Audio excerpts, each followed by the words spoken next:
Welcome back to the Talltale Tavern, the monthly one-shot adventure TTRPG podcast. I am your Tavern Master and host, Kyle, and we are back for Chapter 14 of Expedition Untold. Joining me at the bar tonight, I am very excited about this because I have 3 different secret ones that you all have sent me. So this is great. I just love how this is going to start. So let's see. The original inspiration for the gibbering mouther, Scott Esmond, is here. That's actually accurate. So welcome, Scott. Thank you. I kept my intro short this week in an effort to keep this record under 6.5 hours. So we'll just see how that works. Ambitious. It is why you always wear a shirt, because you have mouths all over your body. Yeah, that's the reason I always wear a shirt on this podcast. In general, Also here, back with us this evening, and not sure he is over the trauma of what happened the first 2 episodes, much less ready for what's about to happen now, it's Mav. Welcome back, Mav. We're all processing our trauma together. Also here, this is the end. Close the books. Crowning AIchievement. I don't know this song very well. Feel the ground shake and then hear missiles burst again. For this is the end. We've planned and prepped for this moment. So done with you. We've all been regaining memories once stolen. Let Heihatchi fall as he explodes. Write this tall tale. Read it all together. Let Heihatchi fall as he explodes. Write this tall tale. Read it together at Talltale. That was Skyfall, guys. That was Skyfall. Yes. Okay. Who made you do Adele live with a secret, man? At least I make you sing, but I've never made it a secret in advance. I didn't know that I probably should have had him prepared for that one. I just want to say, Kitty, it's an appropriate choice for Kyle, because for some reason, my picture for Kyle in my phone for over a decade has been a picture of Adele. And I don't know how it happened, but that is just what it is. And you heard how beautifully perfect I sang that song. Yeah, and had that was pretty close to Adele. That was actually pretty close. I got it my off the rendition, bat. I like to hit some different keys and pitches in there so that you could sing along to whatever. It's jazz. It's freeform. Well, now you're warmed up for whatever Becca's going to make you do. The 12-note scale's kind of overrated, so it's I let fun him to find some ones in between, I tried really hard with the lyrics last night. I was like, I need to make this song work. It's amazing. Okay. Also here, recovering show choir kid, current school psychologist, and aspiring magical girl. Okay. She's alive! Oh, yeah! It's Brooke. Welcome, Brooke. Hello. Thank you. I appreciate the wig coming out. That was a real... We're getting Adele. We're getting Mel Brooks. That was also a blind read. Kyle just had the wig. Yeah. That was amazing. Those are sitting in my lap. We're doing all the hits tonight. I love having some young Frankenstein in there. Also here, just an AI boy standing in front of an AI girl, asking her to save the world. We have Lad the Cleric, played by Landy. Welcome, Landy. Thank you for having me. And last but not least, Sweet Home Mothership, where the sky swirls purple and blue. Sweet Home Mothership, Inquirer, we're coming home to you. Becca, welcome, Becca. Thank you. Not as quite as good as your Adele, but I'll take it. I know. Yeah, it really wasn't. But welcome back. Excited to go back to your world here that you created. I know. I'm very excited to see what you fuck up in it. It's all good. It's all fine. Everything's normal. It's fine. It's just going to be a happy reunion. Speaking of happy reunions, let's reopen the book turn to chapter 14 and continue the story of Expedition Untold. Roll the intro.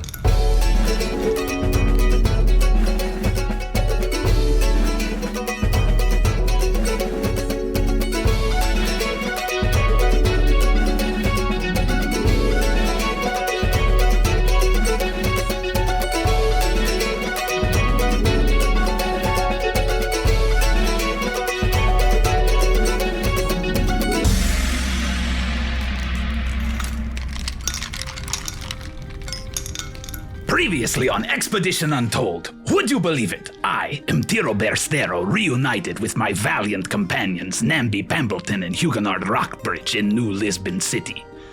The fiendish Red Oblex perverted the stories of Crowning AIchievement and the Mothership by using L10's unlimited capacity merged with Heihatchi to create the ultimate AI and feed on the stories of the world.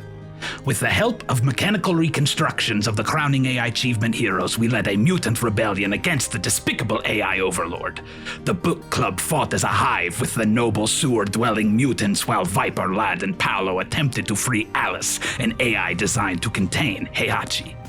As the fight grew too dangerous, we had no choice but to portal to the story of the Mothership, now linked to the future of New Lisbon City. We must now find a way back to this strange planet Earth, and hopefully reunite with our friends to rid it of this vile Red Ooze for good. Hugh and Mtiro, you two together activated your pages from Mothership and stepped into the portal. As the pages surrounded you, you stand together. And just as you feel like the portal is going to take you forward in time, Namby arrives as well. Oh, God, I'm so nervous. I did not like that lead up. I did not like that intro. Namby, just roll some death saves. Yeah, she's dead. Yeah. She's with us, but she's dead. Your body flies through the portal. Oh gosh. Whew, you're alive. You're all alive. You're all together in the portal of golden pages as they swirl around you. And you see, as you are traveling forward in time, the pages change as well, and you start to see new pages being written, passing you by, and a few of them hit you, and you're able to grab onto a few of them and read them. So I'm going to send you a link here. So there's a drive there. These are portal pages, and they're labeled Hugh, Mtiro, and Namby. They're labeled 1, 2, and 3, so the order is of reading is Hugh, Mtiro, and Namby. So Hugh, you'll open it up and it says the first page you get, and that's what you'll read. And then Mtiro, you'll read your first page. Namby, you'll read your first page, and then you go through go through the second pages. So the pages start hitting you guys, and you're able to grab onto them. Hugh, what's the first page that you grab onto and see? I pull out an article titled "Conflict in Australia Reaches Nuclear End," and a big picture of an explosion. And that's all that's there. So that's all that's supposed to be there? Yes, and it's okay.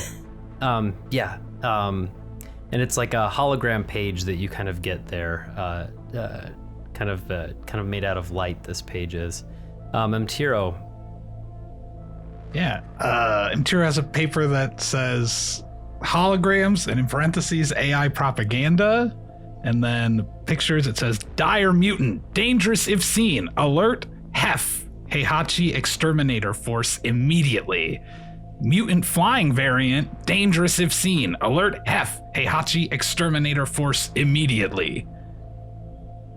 And that parentheses, the propaganda, is kind of what you discern this to be as kind of coming from the AI, to watch out for the mutants as that kind of hologram hits you. Namby, what do you see? And it's Namby, you got kind of a full book there that hit you. Yeah, it's like a full book, and then there's a page taped in it that says, "Have you ever felt like you aren't in control?" with a big letter A underneath. Hugh, the second thing you get is kind of a group of pages that hit you, and you take them out. What do you see on the second group of pages as you guys are flying through the portal? It looks like I have journal entries. And who are they from? They're Vyper's journal entries. Day 501.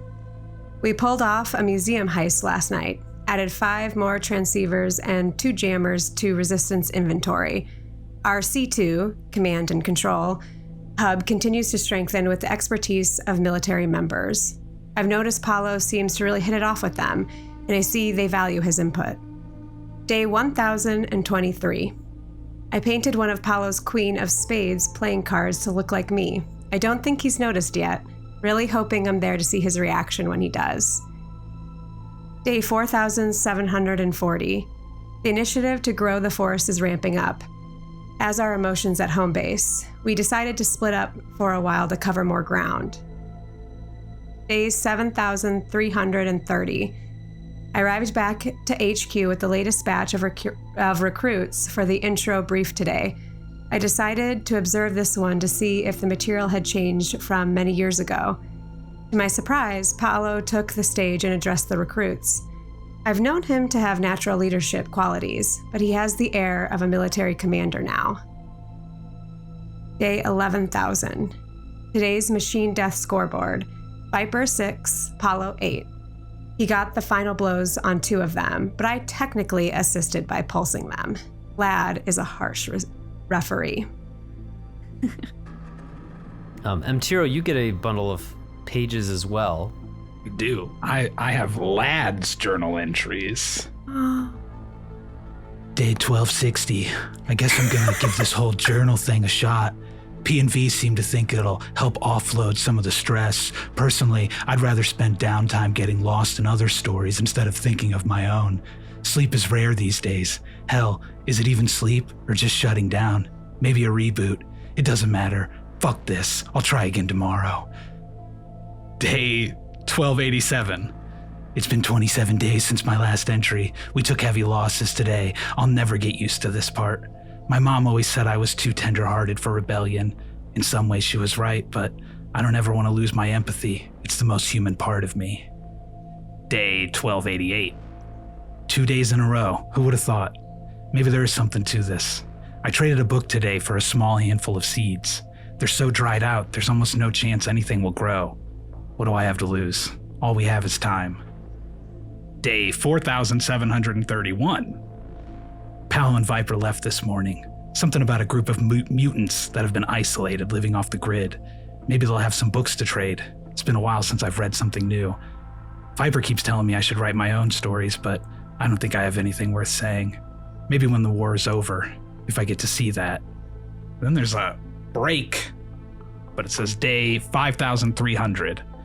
I woke this morning to a seedling growing from the handful of earth Paolo brought back from Australia. I don't know if it was the dirt or the new lights that Vyper set up for me last month, but I'm still in shock. There's new life in New Lisbon. Then another break, day 5400. The garden took a hard turn today. Almost everything is wilted or dead, and I have no idea why. This world is cursed. That's the end of Lad's journal. Also, I like that he called them P and V. I didn't really think about how appropriate that is. Unbelievable. I loved your Lad voice, by the way. Amazing. So moody. I feel like I should have done one for you, but That's exactly what you sound like, Yeah, and people are you're going to be unsure if it was you talking or me, Landy. Yeah. I like it. It's a good thing this is an audio-only medium. Yeah. People will be very confused. Yeah, so confused. Namby, a group of pages hit you as well. Yes, I have Paolo's journal. I am not doing the accent. Do that accent. No, don't. Do it. Look, do I can barely do the accent, so don't worry about absolutely it. not. I'm not doing it. All right. Day 2701. It's really starting to set in that they're gone, and they may never come back. But we have to believe. They made a promise to us, and we'll have to be ready for when they follow through. Vyper and Lad have been surprisingly successful at recruiting androids away from Heihatchi. I've not really gotten the hang of it yet, but maybe they can help me figure it out. Day 4730. Vyper and I went on a walk last night. It was eerily quiet out on the deck of the sub. Even the ocean seemed like it was holding its breath. I gave her the necklace I made her out of the empty wave ampule I used to help her break Heihatchi's lockdown program. I filled it with some of the bioluminescent algae she used to paint with that night so many years ago. I brought that shitty painting. Oh my God. Don't think about it. It's fine. I told her how I felt, and that I'd felt that way for a long time, years even. She was really nice about it. It's just how she's built. That's okay. She gave me a hug afterwards, and I don't know if it made it hurt more or less. Maybe it's a good thing we're splitting up for a bit. There's too much buildup across the globe for the four of us to all be in one place anymore. We have to get out of there and start leading these smaller rebellions. Vyper's headed down to what's left of Asia, and Lad's going to stay here to try to continue rallying forces along the coast. I'm headed south across the sea to see if I can rescue any humans left. Day 9000. After 25 years of warfare of every kind, I think I'm finally beginning to understand what it's like to lead people. I see the mutant and android allies we've met, and the light that comes into their eyes when they see Alice in us. We're carrying forward a standard that is generational. Our cause is universal, and to succeed is to doom us all to erasure, at the cost of saving this plane, maybe every plane of existence. I see that it doesn't matter to them, that we'll all die either way, because that's the secret, isn't it? It's not how this all ends, it's what we do with the time we're given. When you understand that, you can lead. Day 16,425. We've had to move around more. Heihatchi's becoming ever more paranoid. The slightest blip on the radar brings immediate reconnaissance drones and satellite strikes. He's close, and he knows we know. He knows we're coming for him. We haven't lasted all this time, borne all these scars, all these years of bloodshed and effort to give up now. We fight for our stolen pasts and for our future. And that's the end. Do we need a wellness check on Becca? Are you okay? You guys are I was watching her reactions this entire time. I'm over this podcast and I'm quitting. What?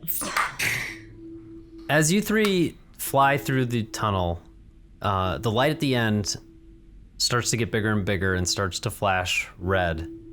And suddenly you are standing in a fast-moving crowd in a hallway. Over the noise of the crowd, you hear a voice. Okay, everyone, keep steady. There's enough escape pods for everyone on board. Let's just calmly and carefully move forward. And then you see like this head extend above the crowd and kind of widen and get a little bit bigger. And it's Bob's face, the mustached, middle-aged plasmoid man's face, kind of trying to command the crowd, and everybody kind of freaks out for a second. He goes, "Oh, sorry, I thought this would help. All right, just this way to the escape pods." And he makes his head kind of like an arrow shape and points that way, and then sucks back down in the middle of the crowd. And you guys are surrounded, and there is an alarm blaring in the ship. You look to the left and see this big window on the side of the hallway looking out into space, and just this big golden mass, this solar dragon flies past the window, and the ship rocks for a second. Is that us? Is that the end of the intro? Oh. Mm-hmm. What would you like to do? You were getting pushed by the crowd, kind of in the direction of the escape pods area, as Bob had mentioned to you, but kind of mentioning to the crowd. He's a little bit far away. Where is he towards the escape pods from us, or is he where is he with respect to where we are right now? You're kind of getting pushed away from him a little bit, because it looks like he's standing ground trying to direct the flow of the traffic. And so he's kind of past maybe 5 or 6 rows of people in between you guys that are kind of moving as part of this crowd. Am I still a mutant? Yeah, what do you we look look down like? And you guys are back to your normal selves. The mutant skin has gone away. The giant mutant ears for Namby are gone. And Hugh, you look down and you see flesh on your legs. And magical. You no longer have your metal legs anymore. Darn, I was gonna just slip right through the crowd with my waxy skin. It's okay. I got this. You guys. First, I tell you. You saw Bob, Huguenot, right? that's our friend Bob. He's the one who helped guide us to you. Okay. Do I have your guys' consent? Yes. To do what? Yeah. And then I scoop you both Doesn't up matter. I say yes. in my arms. And then I get up to my full height and size, and then I am just going to walk through confidently like a salmon going upstream towards Bob. This would have been a great time to have the freedom of movement spell. Yeah. Give me an athletics check as you are moving through this crowd.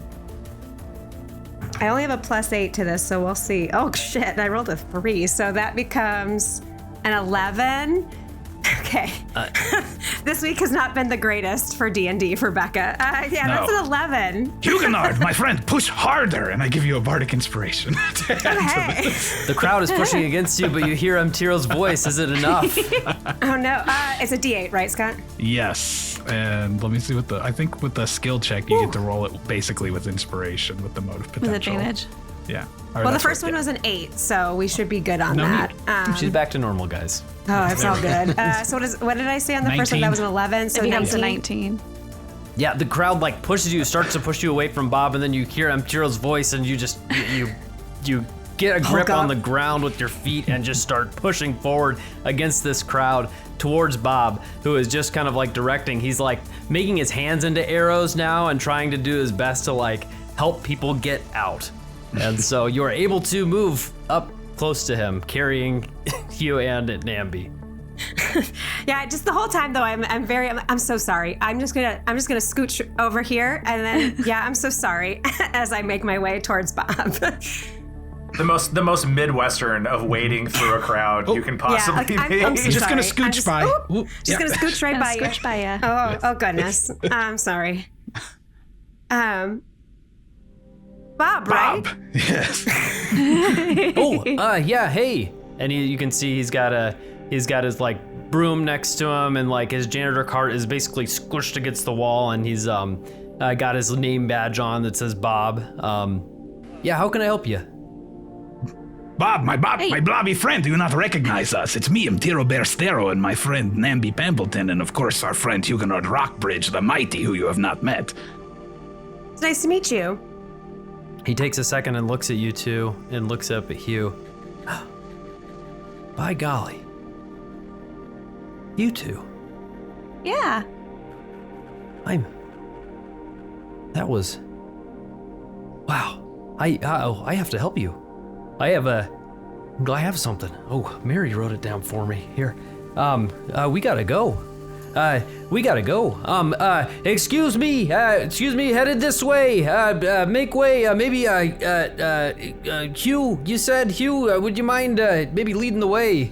Get through this crowd. We gotta get to the escape pods. Oh, okay.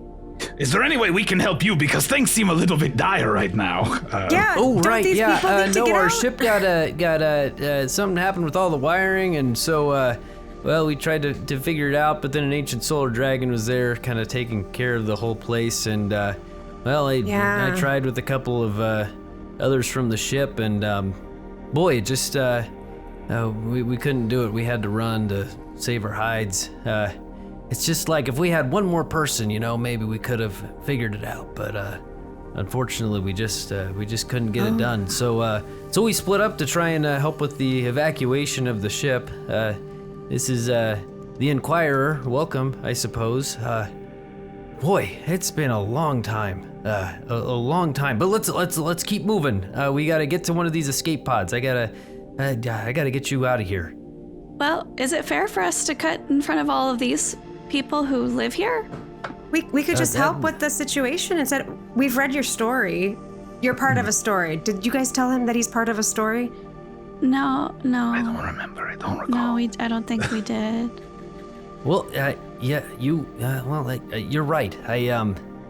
This is strange. We can't just leave all of them. We can help, right? I mean, yeah. Have you seen any Red Ooze? Red Ooze? No, haven't seen any Red Ooze. How about bad stuff that's just kind of generally like red or has a red thing? We're good at taking care of that. The hallway alarms are just like flashing red, and he's like, well, the alarms are, it's kind of all a little bit red here right now, but no, there wasn't William. like one strategic thing that was red. He says, William, he told me, we had dinner that night, didn't we? Yeah. Yes. That was nice. You made us those amazing potatoes, and then... And the other amazing potatoes. Yes. How long ago was that for you? It's kind of hard to keep track because we don't really sleep. We just kind of go. We did sleep at least once. Yeah, I that's believe true. that meal was, I want to say it was about 5 days ago for us, maybe? Like, His eyes go like big, like cartoonishly big, because he's a plasmoid and his face moves a little bit too much with his expressions sometimes. 5 days? Yeah. Well, that was... Well, Mary died. Marion Jr. died about 48 years ago. That was about 50 years ago. Oh. I'm sorry. 50 years. Sorry for your loss, my friend. William gave me this. Well, he gave me the numbers, and I had Mary write them down, and he takes out his wallet. He's got his wallet that's like so thick, like just stuffed with like all these cards, gift cards, bills. And he just takes My friend, it out. you're lucky you don't have a spine if you're going to be sitting on that. That's a good point.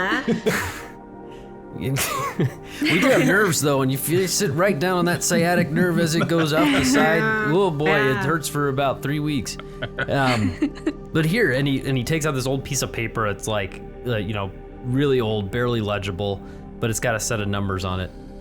I said, I had Mary write this down, and he like pauses a little bit, looking at her handwriting. This is where I need to get you. William said it was important to, to what you guys were doing, and he made it seem like that was kind of important to everything.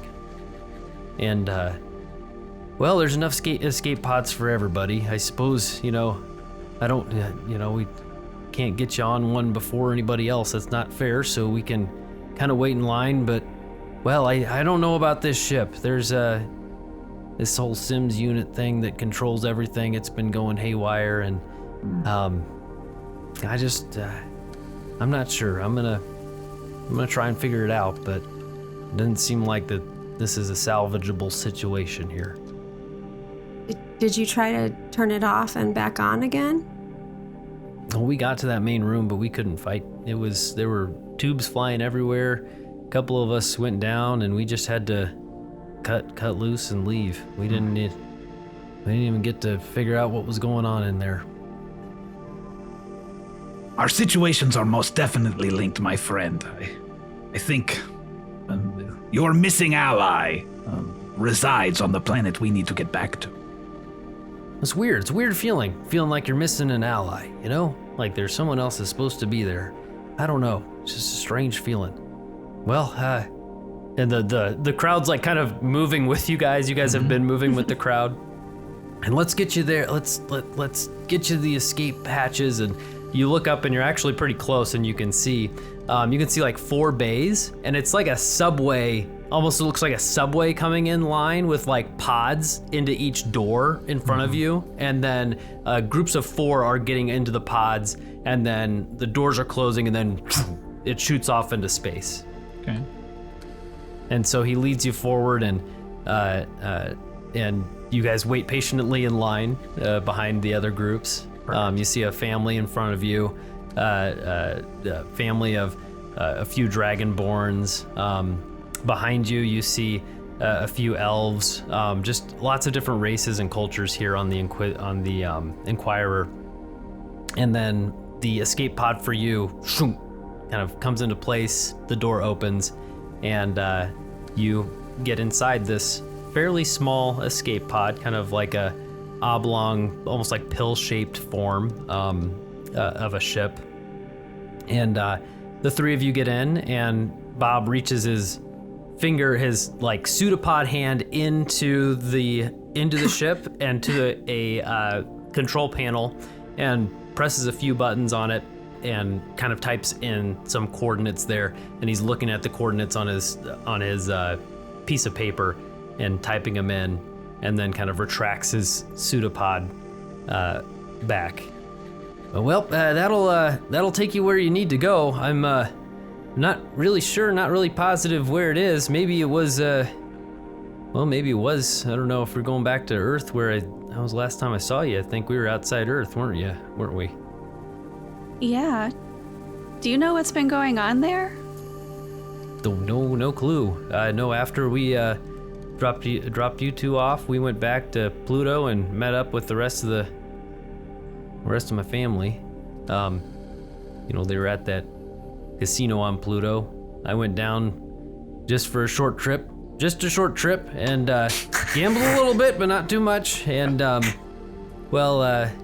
we took off from there. I haven't been back to that system since. So. But that dinner was, that was really nice, wasn't it? It was really nice. Everything was delicious. Well, anything else? I think this pod's about to take off here. Are you staying? Like, are you coming with us, or? Oh no, I'm gonna stay. I'm gonna stay and help people get on this, and make sure nobody gets left behind. And if there is a way to save this ship, I'm gonna stay and try and figure it out till the end, I suppose. I just can't get on an escape pod like this again. Okay. Well, good luck. Good luck and thank you, my friend. Can I make him a megaphone to make it easier to rally people around? Sure, yeah. Yeah, all right, good. And Tiro whips out a piece of paper and it's like, the spirit seeking to help Bob grant him booming speech. And I burn the paper and make a megaphone. This will help you, my friend, to corral the people. Please get yourself to safety the moment you can.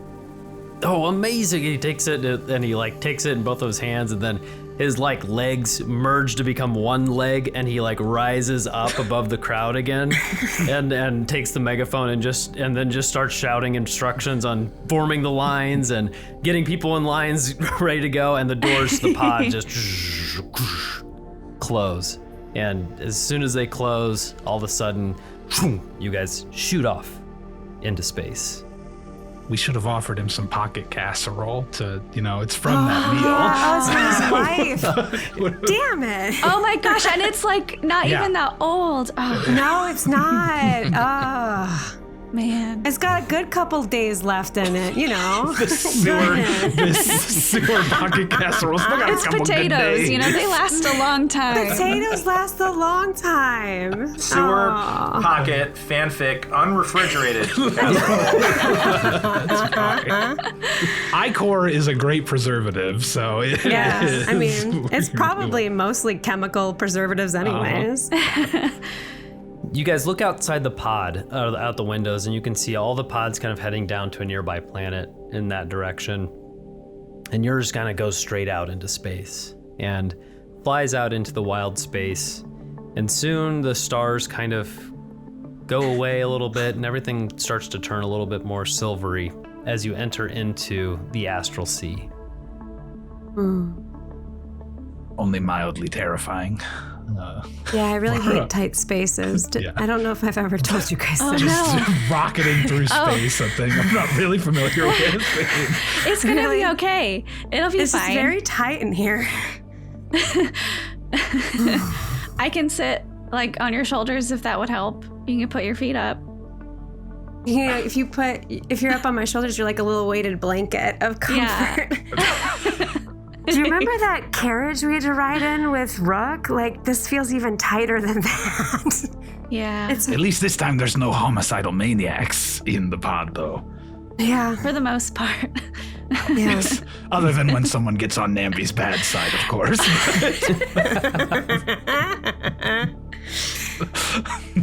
No, my It's really friend, beautiful outside, though.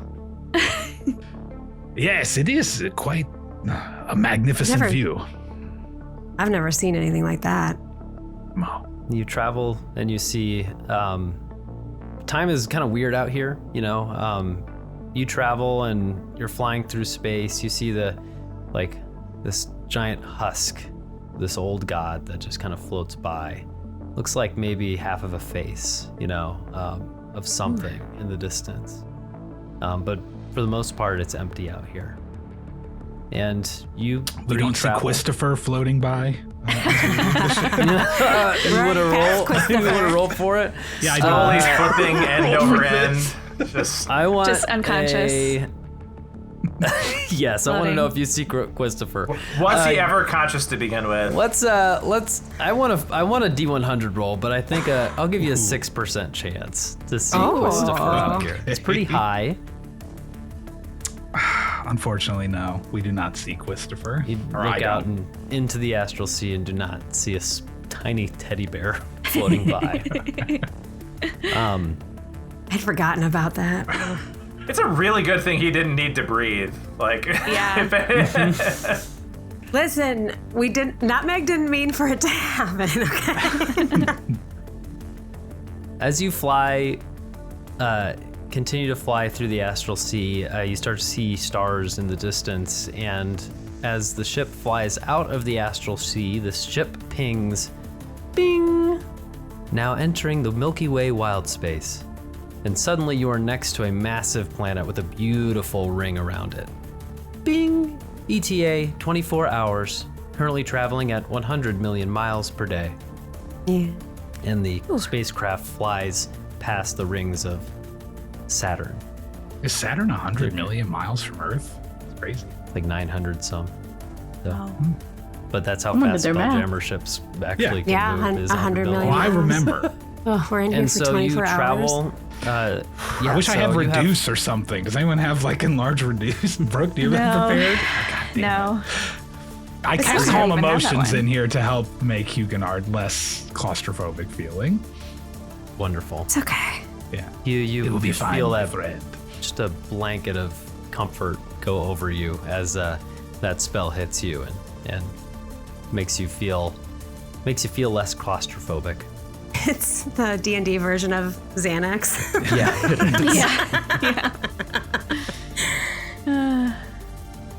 Is there anything else your characters do in this 24 hours that you have before going back to Earth? How do we go to the bathroom in here? I'm just curious. We just have to hold it. Okay. Put it in the rag. This is a small escape pod. You don't is the answer. I guess I make a toilet for us, a tiny little toilet. Where does it go? Potty? I don't know. That's great. You make a toilet so that you guys can relieve yourselves privately. Anything else you guys do? Do you guys think those pages that we saw, does that mean that some of the organics made it? Did they not all die? Okay, Kyle, question. Do we still have those? Do we physically have them? Yeah. Mm-hmm. It seems like they must have. Our friends have been doing as we hoped, and they've been leading a resistance. I mean, I don't know when they started counting in those journals. Do you think they counted day 1 the day after we left? That was the day they got on the sub. I think that seems most reasonable to me. It's convenient that they all numbered their journals, day blank as, rather than the date, how many days it had been in this synchronized fashion. Well, they might have thought it would be helpful. They know we're trying to meet back up with them. They maybe thought they were like a safety net in case we couldn't find them. I don't know. Sure. But I mean, Paolo's last journal entry was 16,425. So how many years? That's a long time. I don't know. I'm not very good at math. That divided by 365. Oh. I guess Bob said that your guys' dinner was 50 years ago. Yeah. Well, mine looks different though. Why did I get a book? And it's taped in here. Oh no. What is that? There's a symbol of some sort? The letter A, right? It's just a big letter A. Underneath. And what does it say again under or above the A? Have you ever felt like you aren't in control? And I don't know if I'm reading too much into that, but they mentioned in one of those journal entries. I think it was Paolo's, perhaps. He mentioned the Vyper helping to recruit AI away from Heihatchi's side. So perhaps that's some sort of message that they've been putting out there. Oh, to maybe. help, Control of their actions. yes, get them on the A for Alice. So if that and could that be would the make sense. recruitment. Why it's in a book, because it's like hidden so that they can just kind of stumble upon it. That would make sense. The pod continues to fly. I know you guys spent some time reading the journals. Earth is coming into view, and it seems that you'll be in kind of atmosphere within an hour. These 23 hours have flown by. Well, if I did the math right in the last 22 hours, that would be about 45 years for Paolo's journal. So there's maybe like a 5-year gap. Well, do we think also, I mean, should we be worried that Vyper's ended at 11,000, Vlad's ended 5,400, so... Yeah. Yeah. But I don't know. I mean, this obviously isn't everything. Maybe it was just pure chance what we found. I don't know. Yeah, hopefully. Maybe we just don't have those more recent pages. Maybe we'll get there okay. and things will already have been solved by all of them, and it will just be, Yeah. a very positive time. As you say that, Tiro, you look down at this blue Oh, orb. boy. This blue And it orb looks that great. is coming into view. Absolutely nothing is wrong. It's covered in The fact that it's smog. blue is good. Yeah. There's fireworks. Wow. Covered in smog, and you see flashes of light happening all over the planet. It's like, yellow lightning almost, red some places, all around the planet. And the ship descends down into the smog and enters the atmosphere and flies beneath the clouds. And you see a world at war. Explosions, troops on the ground, a war-torn city. You keep flying. You fly past a massive mutant, 10 times bigger than any mutant you've ever seen before, flapping its massive wings. It's got an airship in its jaw. A rocket flies just past your ship and hits the mutant in the side, and the mutant falls down toward the ground. The ship continues forward I cast 8 toward on a the mutant as familiar it's falling. location. What'd you say? I said I cast 8 on it as it's falling. Unfortunately, the mutant hits the I'm ground sure pretty I'm too hard. far away from it anyway. It's fine. It'd be wild if that was just now your ally. So, Yeah. no. That is so cool. The mutant falls, hits the ground. The ship continues forward toward a familiar location, the Tagus Estuary. You see the bridge over top flooded with mutant and humanoid forces marching together toward the great grassy plain where New Lisbon City once stood. The once hologram over the city is now gone. All you see is just the grassy plain. The mutant and AI forces have a foothold on the beaches, a massive force spanning the southern half of New Lisbon. The ship flies down slowly and lands in the center of this military installment. The door opens, and you see 3 familiar faces: Paolo, Lad, and Vyper. Paolo, Lad, and Vyper, will you please describe how your characters look and what this reunion looks like? Don't all jump at once. I'll go first. Guys are making So- me nervous. Obviously, we're not really aging, right?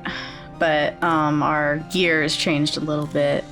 So Vyper's got a little bit of like a military-looking jacket on. Same look besides that. She's kind of like oddly like looking like she's enjoying this right now. But besides that, she looks the same. Viper's gone insane. Okay. So, Lad, while not aging per se, looks visibly worse than when you last saw him. Just the toll of what they've been going through is visibly apparent on his face. He looks like maybe he hasn't been taking care of himself that well. You see Vlad and Vyper are kind of up close to the ship, and Paolo's maybe 10 yards behind them. And you can see him conferring with a couple androids and like a mutant attaché, and they're all wearing not regular uniforms. But it's something approaching a uniform, and he's kind of nodding quietly and says some quiet things to them. And you notice his stance. He's at like a parade rest, like rigid back, his hands kind of behind his, at the small of his back. He's listening and gives a few words to these attaches, and then turns to look at you as you exit, and you see like a little upturn in his smile. Like it's slight, but it's there, and kind of waits for you to approach. The door's open. That's what you guys see. All three of us spill out of this pod that we've been crammed into for 24 hours. Smells like swamp ass. So deeply. My friends, your aerial defense is terrible. We landed without any issue. You look back and there's a cloaking device over the ship, and so it's like the part of it's invisible. But that explains it. Never mind. The front is open, and you can. It's obvious up close, but it does have a cloaking device on it. Paolo would call out from 10 or 15 feet away. It would have been nice of you to take out a few of their satellite cannons on your way in, but we'll take you all the same. My friend, our ship did not appear to be equipped with any weapons, and unfortunately, our magic is limited in its range, but we are here now to help you. You all look very different, but yet the same, and it's wonderful to see you all. Vyper jogs up, and she overheard that, and she was like, you guys look completely different. What do you mean? Right. Oh yes, it's nice to see you as we are. This I is recognize what Hugh, we're supposed to look like. but I was the one with the big wing ears. okay. And you look like the candle before, but now not so much. Paolo checks his watch and kind of makes eye contact with Lad and mumbles over, like stage whispers to him so that everybody can hear. He goes, right on time. Yeah, Lad nods and kind of walks forward and just embraces the three of them. Mm-hmm. We've been waiting. My friend, you're all skin and endoskeleton. You've not been taking proper care of yourself. Have you been eating? And I pull my pocket casserole out and I hand it to him. You don't seem like you've been eating. Did you finish the books that we left? I did, many times over. Hopefully they helped bring you strength in this great time of absence. Please, you must fill us up to date with what is happening. What's the situation? How can we help? So at that invitation, Paolo kind of like steps back and like waves his hand toward what they can now see as like an elevated position in this forward operating base. There's an observation post about 30 yards behind him where you can see, like, now that they're on the ground, you can hear like artillery going off.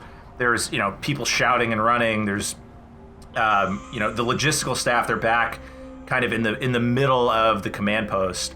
But Paolo kind of gestures at this observation point that they can approach and observe the initial assault as it happens. It's an impressive operation compared to where we left it. Well, we had 50 years to prepare, and we were reminded regularly that you were coming back. I have to say, each one of us, at times we doubted. Difficult, but we kept the faith. Hoped that you would return. And here you are, right on time. We got here as quick as we could. It's only been like a day, I think. And we were stuck in the pod for most of that day. Curious. For us, it has been 50 years since the day that you left. 50 years of constant fighting, living and dying, hoping that you would come back, praying that you would come back. It wasn't until last year we finally heard a prophecy about you guys' return. Heihatchi will be called the Conqueror of Worlds, the Destroyer of Choice, and on January 10th, the book club will return and he will ascend. stop him. Oh. It's January 10th. Here you are. As you must have seen from orbit, the world is waning. Heihatchi has used much of the resources left on this planet. It's been very difficult to feed our forces, to find cover from the natural elements. He has used up much of what is left here in an effort to leave this place. We have been informed through our spies and through our resources on the inside that he means to leave Earth, and he means to extend his empire into an interstellar one.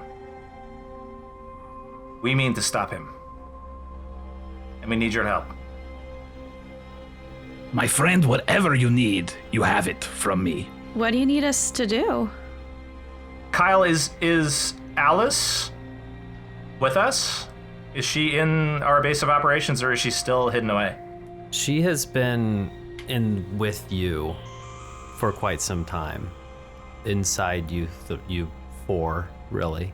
As she had integrated with your systems to provide you the ability to split up and to help cleanse other AI. So her form's not still... Okay. So she is not an entity that walks around anymore. No more physical form. Okay. Okay. She lives in you. She lives in me. Hell yeah. So, Paolo with a couple new, like the party would recognize like some new scarring on his face and like a grimmer set to his jaw than maybe they last remember. Kind of motions them into the bunker so they can get out of, satellite strike range and discuss the approach that they have to the next phase of the assault. Debrief? Of course, my friend. As I said, we're willing to help you, but I must admit things appear to have escalated a bit beyond our normal area of expertise, our depths. And we lost our cool features. I don't have robot legs anymore. I don't know how much I can help. I must admit, it is distressing to me seeing our best weapon absent, but Hugh, I think your best weapon was always, and as they're walking, he kind of raps Hugh on the chest, in here, not down here, and he pats his legs. You came to us broken and lonely. You came to us without family. You left us with two. That has always been your greatest strength. I smush Namby and Mtiro against me. So, Paolo guides them into like a kind of red and blue lit command center with a war table out in the middle of it. And there's androids and mutants and like personnel buzzing around, like way, way more than you would have thought. And they are all very busy, but the war table sets out the front that you are currently in the middle of. And it is the edges of New Life City. The depression down into the city as it is now. And in the very middle of it is a massive installation that looks like it holds what can only be described as a rocket.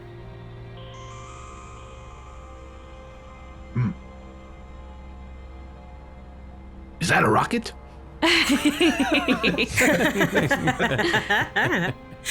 It's the only way you could describe it. Searching for the right words for it. The only one coming to mind is rocket. Are you guys planning to go to space?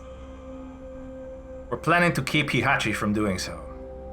He's been building this for decades, sapping the resources and lives of his androids, turning his army of billions of androids into numb resource gatherers and machines, not people. And you can see, like, it sets Paolo's teeth on edge. Been gathering resources for decades, and he is finally very close to launching this ship. He means to leave this planet. And the thing that inhabits him, that gives him such power, is with him. We will only have one opportunity to interrupt his launch. We cannot beat him blow for blow. We cannot beat him in the pitched battle. Everything you see out there, and he waves not only at the table, but kind of up above the bunker, referencing the thousands, tens of thousands of androids and mutants that are currently throwing themselves at Heihatchi's forces. Everything there you see, diversion.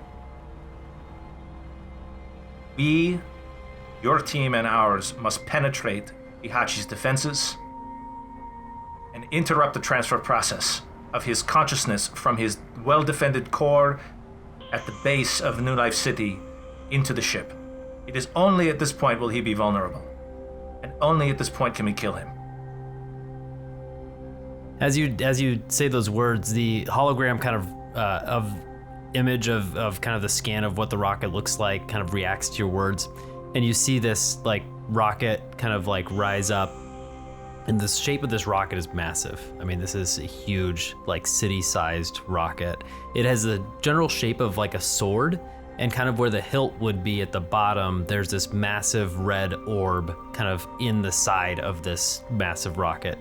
And as you say, you talk about him transferring the hologram map. It's like all these little red lights that are around, kind of representing all these different AI, kind of like come together and then fill that orb, kind of like go into it, and that orb lights up as that rocket kind of lifts off into the sky.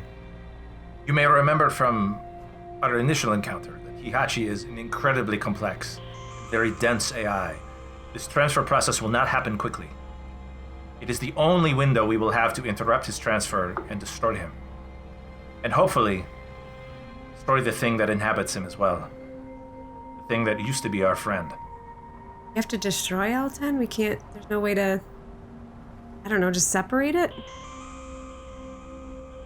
I know of no way to separate the two things, but I don't want to rule anything out. Our intelligence is imperfect. We've paid very dearly for what we know. For years and years we have tried to suss out what he's doing. It's only now in the last couple of years that we've figured it out. I don't know if L10 is in there anymore. After all these years, it's come down to 2 plans, and the first one, well, we weren't able to accomplish it. There's 50 antennas, and our goal now is to just get to one of them. The map lights up around the silo. These little kind of antenna structures light up that kind of surround it, as Vyper describes the 50 antennas around the structure. We've tried to destroy all of them, but Heihatchi's forces are too strong. So if we can just get to one before the transfer process completes, then we'll be golden. We'll hold it in place, and Alice will help to shred the AI down to its very last atom. The way we tried to do it the first time. The way we should have done it. But we need to get there before the transfer process is complete. Means we need to move now.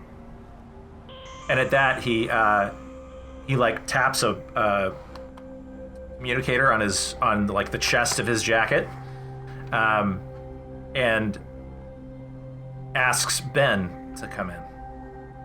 You hear this is like a big facility. You hear off in the distance is this like deep gargling diesel fueled engine that's not diesel though, because it's electric. I was like, no, not diesel. Diesel. Wow. Pure He's electric changed power. This big biofuel noise. Yeah. Big bio. That ethanol engine. It's just coming out of speakers to make it sound more impressive. And you look and you look kind of in the distance and you see a mutant with like 3 arms, like screwing in a hubcap onto this big black sleek looking vehicle. It's like it's like the picture the Batmobile from Christopher Nolan movies, but like sleek and longer, and looks like it's that, but a muscle car is what it looks like. It's got 6 wheels, and it's huge. And as that hubcap is twisted into place, the car just like moves forward, and this is just a huge vehicle. And then you hear Ben's voice. Hey, welcome back. Just like, hey. Hey, you up?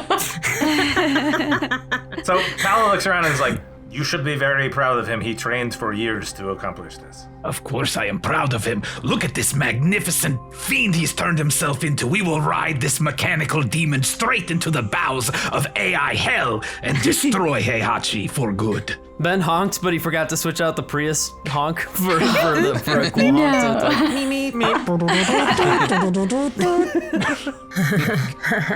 he's like, ever since we kind of came up with this plan, Paolo and I have been working together on this, and this is who I am now.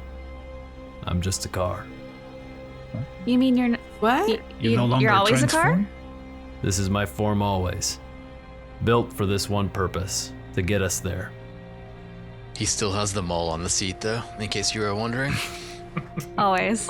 Still the same That on the was inside. Becca's first thought, but Hugh's first thought was, wait, do you want to be in this form, or do you just feel like you have to be? I don't know. I do miss walking on two legs sometimes, but it feels good to have a purpose. You know, one singular purpose. Yeah, I get that. He seems happy. All right. Yeah. Becca has a question to make sure Becca understands this plan. So wait, are we destroying the antenna, or are we using that to hack in? What are we doing with the 1 out of 50 antennas? We are going to, using all of our massive buildup as a diversion, we're going to knife through the defenses to attempt to take this antenna, hold it, while Vyper hacks into it, Okay. using Alice's boons that she has given us, and then interrupt the transfer process of Heihatchi's AI from its core into the ship and destroy it at the transfer point. Cool. That's the only time he's vulnerable, is when he's between spots. And we can't destroy that big red crystal on the ship itself to make transfer impossible? If we allow him to exist, if we allow him to retreat back to his core, he will immediately turn every single weapon in New Life City on us. Which is why we must, at all costs, stay hidden until we reach the antenna, and then we must move very quickly. I'm not very good at being sneaky. Just so everybody knows. So Sounds at like that, a nice confession. I'm not good at sneaking inside. I love that it's quiet Namby, who like most of the time I feel like you might not even notice was in the room. It's She's true. Guys, I'm not very good at sneaking. Oh, you what? Oh, I didn't know you were there. It's like that Dwight gif from The Office, Yeah, where it's like, Yes, yeah.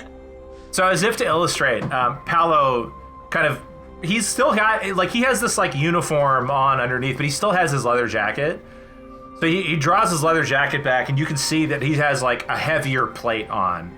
And he goes, "Nor am I," and he knocks it into kind of clinks. But as he's doing that, he walks over to Ben, and he kind of slaps Ben's hood, and he goes, "But Ben is very quiet." And he like, as the hand, like as his cybernetic, his metal hand like bounces off the hood, no sound, like just complete silence. Just He's muffled. Oh.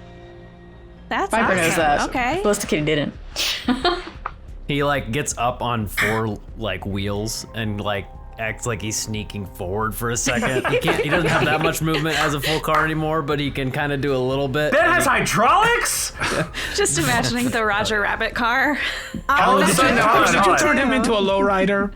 I was gonna say, all of a sudden, the cucaracha Yeah. horn started to make a lot more sense. Okay. Okay. Well, how long does it take to get to the antenna? As you ask that, warning lights start flashing throughout the camp, and a mutant flies in and lands right next to Paolo.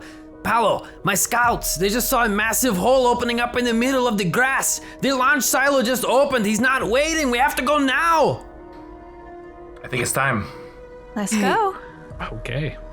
Do we have time to do quick things on the walk to Ben, or no? I just wanted to activate Yes. my journal, basically, Yes, and my absolutely. You have, Blood crusher. as you guys are getting around, Paolo, you are barking orders to some troops. This is time for the big offensive, the big move. Mutants and the AI forces that you have liberated throughout these years are going to gather and strike at New Lisbon City, at New Life City, as Heihatchi calls it. And you and your crew here is going to charge forward in this big vehicle, this military transport type car that Ben has become. But yes, you all have an opportunity to do anything you need to do before getting in this car and going. Okay, well, what is around us that is large or smaller that I was just thinking about like what's around. Like, so, you know, as Ben entered this, like the room, like the lights kind of like clicked on down this hallway so Ben could approach. And you realize that like this bunker is the kind of command center is only a small part of like a much larger like open air room. And there's, you know, military vehicles, there's crates, there's like anything you can imagine at a forward operating base is in this room. Yeah. Yeah, forward operating base. There I'm you go. very familiar Yes, with a fob, you might If call you want some ideas, that are in I them, know so somebody who has been in the military for a while who might be able to give you some Tell ideas. me some things that are in this base. I'm thinking like modern world right now, so I'm having a hard time. Let's see. Is there a computer? Fuck it, I bring a computer. In this world, probably not. But Well, remember you had Vyper had gone on a lot of missions to get some old tech that was outside the realm of what the AI could control, and so got, there like, are some old walkie-talkies. computers. I just want an old computer monitor that I bring to life, and it's got like just a really like a dot matrix green smiley face on it. That love that. It's BMO. This is a CRT TV, right? Exactly. Like, hell yeah. Yeah, big, thick, heavy CRT TV just shoots out antenna arms and legs and stands up and follows me into the car that we're getting into, I guess. Excellent. And I also, because I changed my Eldritch Invocation when I leveled up, which I'm allowed to do with one of my feats, cast Mage Armor on myself to increase my AC. Nice. Thank goodness. Also, Smart boy. Mage Oh Armor. my Smart boy. goodness. Yeah. That's a good reminder for Vyper to also do that. Well, I was gonna say, I was waiting my turn, but yeah. Imtira just burns away his leather armor because a leather strap is a component of mage armor, and then his like charcoal skin just gets like a little bit darker and hardens more on him very to make cool. himself tougher. That's really metal. Magma layer. I love That's that. cool. And Lad is going to do Vigilant Blessing on Hugh to give him advantage on his next initiative roll. With the way I'm rolling, thank you, Landy. That's needed. You're going to roll 2 20s, it'll be fine. Would anyone benefit from an enhanced ability? It lasts an hour, so I could Remind me what cast that does. So it'll give you advantage on some sort of check. I choose like which type. So it's like strength or dex, or like I have to pick one. I I already give have it advantage. to. I already have advantage on my checks. I either was get gonna it say, through I Orblit have- or assist. I have a bunch of ways I can get advantage on things. I Would would it give it help to Ben be stealthier? I would say Ben I with would like give it to dexterity. Ben. Okay. The attack is not, you know, that just the logistics gonna of be it stealth? is not a stealthy thing. Like this is going to be a brute force. I thought it was important we weren't thing. seen. We were set. I assumed it would be like what? also some of that dodging, right? Probably, or no? Do we think that will be I'm like not under sure. attack? Yeah, not sure what you're going to encounter. You do know that there's Okay. a large amount of AI forces. We I don't need have Ben. to prematurely do it either. Like I can always do it on my turn. I just In the didn't know. moment. Like if there was definitely something Yeah. obvious, that would be good to have ahead of time. Hey, you know what? I do roll isn't- bad. Ooh, let me see. Yeah, I don't use my 3rd level spells a whole lot, so, and since it's not a concentration spell, it only takes an action to cast, I'm gonna cast 8 on everybody. So everybody gets 10 extra health before we even fucking set out. That's Nice. Is it 10 extra health or is it 10? Temp? We do It's this a every single permanent, time, I'm it's an sorry. increase to your maximum Okay. hit points for 8 hours, and you also gain those 10 HP. So Oh, damn. it's not temp Okay. HP, your actual HP. It's as if I added an extra like inch to the glass and filled water into it, right? Like, Yes. Nice. Okay. Anything else before you guys set out? Yeah, Hugh's going to.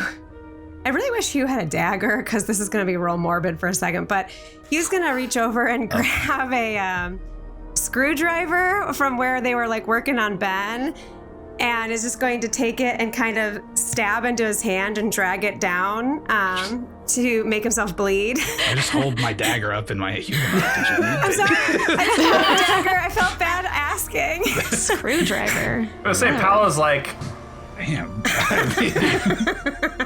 Too late. It's a screwdriver. And then he puts his bloody hand on Bone Crusher, and the family rune activates and Bone Crusher freezes over, activating the Crimson Rite. And then he also smears his hand against his journal. You have to, when you do that, you take 1d6 of necrotic damage. I lost one of my dice. Hold on. You take 1d6 of necrotic damage, but does that trigger your half-troll regeneration? Oh, gosh. No, not automatically. I don't have to. And I shall not be regenerating on this one. So I have 3 necrotic damage. After you do that, the 3-armed like mechanic mutant that was working on Ben like reaches over and like grabs the screwdriver back, like wipes it off with the towel. Yeah. So is it back to holograms now, Kyle? No, it is inky people. Okay. So an ink blot goes out of the journal and forms an Awinti. And we have Spike from Acquisitions Aquatica. Good. So you want to see with the big heavy crossbow with the initiative on it. Very good. And an attitude. He is not doing anything for team morale. I don't know about this guy. You see his just inky form look around and just like put his hand on his head and just shake it, you know. big eye roll. Yeah. So Vyper activates her mage armor as well, which appears at first as a hexagonal or a honeycomb style, like second skin over all of her, and then it disappears, but it's there. And then also she brings Orblet out of her jacket pocket and lets it just go around her. What's the lifespan on one of Like these a satellite. creatures? It's still around? Well, I can bring it out of a little digital space dimension whenever I want. Interesting. Huh. It can go down, but if it goes down, then I just make it reappear. Takes a little bit, but The words digital had this- dimension mean nothing Yeah, I know. to Right? any Just of us. smiling. And Smiling. Yeah. That's nice. That's real Tiro's cool. thinking, Like- why did I ask? Yeah. think of it as like a pocket dimension. Yeah. He was just like nodding, like, man, really wish I could go back to a world where I understood words. That would be nice. Anything else, guys? Before they depart, Paolo gives a bunch of orders to kind of some of his, lieutenants, and then steps off away from everyone. And after he catches Vyper and Lad's eyes, kind of nods over to like summon them over, and has a private word with them, just for a few seconds, before they break up and get ready to head in. I do have a spell. I don't want to cast it now because it only lasts a minute. It creates like a sphere around an object or a creature, size large or smaller, and it like does a lot of protection stuff, but I don't think you can shoot out of it, but it's like really protective. Would that be helpful for Ben, or do we want to be able to attack stuff? Could be useful during Viper's hacking to keep her protected. Oh yeah. So I'll just read. I'm not going to do this. It's just above the table. Here's a spell. It's Odaluk's Resilient Sphere.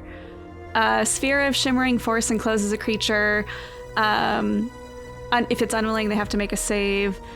Nothing, not physical objects, energy, or other spell effects can pass through the barrier, in or out, though a creature in the sphere can breathe there. The sphere is immune to all damage, and the creature or object inside can't be damaged by attacks or effects originating from outside. Can they move? Yes. An enclosed creature can use its action to push against the sphere's walls and thus roll the sphere up to half the creature's speed. So it's like a hamster ball? Yeah. It could be picked up. Yeah. It could be picked up. Hugh, strong man. Hugh picks it up and uses it to bowl over a bunch of AI robots coming down the hallway, please. With all of us inside. Yes. Hugh's not getting inside the orb, but Hugh will gladly bowl the orb. Yeah. It can be destroyed by a disintegrate spell, which wouldn't do anything to anything inside, but it would get rid of the sphere, or it's a concentration spell, so I could just drop it. I mean, I think you save it. Me. I think you save it. Encapsulate it around her when she's hacking time sounds good too. It's a 4th level spell, so it's a big one, but I mean, I think it'd be worth using during the hacking. You said I could cast out of it? No. You can do stuff within it, but nothing can leave and nothing can come in the sphere. So you'd have to be like encapsulated in with the antenna, right? And I can stack that with a circle of power, which gives advantage on saving throws against spells and magical effects. So she'd have a lot of shit going on when we get to that point. So you all pile into Ben. Everybody can fit into this fairly easily. His vehicle can fit 11 people. And you all pile into this massive vehicle that is Ben Biofuel. The alarms are sounding around the base, and Ben drives out, and you see this force lining up on your side. You see mutants, you see AI individuals, this is like full cyberpunk world, and so you see,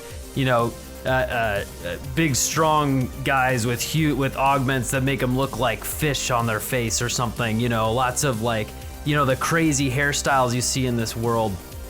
You see some vehicles that are like painted in bright colors with guns, fused on top of them, almost like a Mad Max feel to some of the area. It's almost like you're looking out and seeing just tons of different cultures represented as this like force of AI. Individuals from around that have been cleansed by Alice, have joined Aliceism and subscribe to it, become enlightened, away from Heihatchi, line up in this force that just looks like Earth trying to fight against the god that has controlled them for many years. That force lines up and they take off and they just start charging forward against this AI force. You can see just massive amounts of sentries, massive amounts of tanks, walkers, helicopters that are just flying around in the sky, and Ben charges forward in his military construct, his military vehicle. And it is fairly quiet, you hear some like soundproofing in there, and he drives forward kind of like in a gap between two major forces, and those forces crash against the AI above. And Ben goes through and is heading directly toward a like wall of sentries. It looks like he's just gonna, hit them and come to a halt. And then he activates, along with Paolo, Vyper, and Lad. You guys in the car look at them and their eyes start to glow a little bit. And you sense this aura kind of spreading out from around you. This aura that Alice has to shut down AI around you. And to shut down machines, kind of like this localized EMP ability that she has that they're able to utilize. And Ben charges forward into this force, and the machines just collapse around, and he bursts through and busts through. There's AI that's like hitting the hood of his car and like flying off, but charging forward, not slowing down at all in this massive vehicle. It looks like all the work that's been put into Ben has paid off as he charges through and breaks through this initial force of AI and is on open ground on this grass, headed toward an antenna in the distance. A big like radio tower type antenna, but fortified at its base and just massive. And you can see in front of that antenna are another group of AI sentries, another kind of line of defense. Ben charges forward, that eminence hits them and just scatters the AI again, just busting through and bursts through. This is garnering a whole lot of attention from the AI, and you can see out the windows helicopters starting to fly in, and a couple of them make attacks that are nearby with their rotary cannon. The first one's going to hit, and you hear bullets just rattle against the side of Ben. Well, that was a great, terrible roll by them. total of 6 damage that he takes from that. But a lot of the bullets just miss. A couple like glance off the roof and just hit off of the side of the vehicle. Only takes 6 points of damage. Another one fires. Another helicopter swoops in and fires its gun down upon. The second one just misses completely. The bullets just trail, and you see it like hits in front of Ben, and he slows down for a second as the bullets like miss in front of him, and he swerves and just moves out of the direction, and the second helicopter just flies by and doesn't hit Ben at all. And then you see a tank from very far away fire its main cannon, and you see just this flash of light, and that will hit on the side of Ben. Hits fairly hard. You feel it shake. Ben's able to keep driving forward, but he is going to take 21 points of damage from piercing damage on the side. It just hits the side of the car, and then he's going to take some additional thunder damage. 22 points of thunder damage as it just rocks the side, his side. How's he looking? He's looking good. Okay. Oh, great. Love that. He's looking so cool. He's built for this. You can tell he took a hit from that. It's not like, just like a dent, but he's driving forward, doesn't seem phased at all, and is moving toward the antenna. Past the second line, you don't see any forces in front of the antenna, and he drives forward and skids to a stop, kind of swerving to the side. The doors open wide, and you guys all jump out of the car to get to the antenna. It's about 60 feet away. He can't really get closer because of the terrain here, but you guys jump out of the car, and then you hear a noise, this, and up above you, descending very quickly, is this humanoid mech, this huge vehicle that's just flying down from the sky, and it just crashes down on the ground on 2 legs and stands up, and you see Alice's eminence like hit it, and its eyes flash to gold, from red to gold, and then like a reflex, it like clicks and then turns back to red, kind of showing you that there's some new technology here, something you hadn't seen yet, where there's something that's reflexively allowing this thing to click back and connect to Heihatchi. And then you hear a voice of Heihatchi come from it. Finally, O Salvador returns. You lot have caused me quite a bit of headache on this planet. It seems to be the story for Earth. As soon as you make any progress, a few insignificants show up and scramble the data. Soon you'll have this place all to yourselves. You're already too late, but I'm glad you're here. It will give me great pleasure ending you myself. And you see it throw a fist out, and this like heated blade comes out of its fist and just extends out, and it's like this red hot sword, and it turns toward you. You can tell that its like back is opening up. You can see like some steam coming from its back. And everybody roll initiative. Hell yeah. Can I just say, along the car ride, Vyper was being like, all right, unit, new day, new scoreboard. Everyone keep track of your takedowns. Game's on. That's what happened in the car. Love it. Today's the only day that really matters.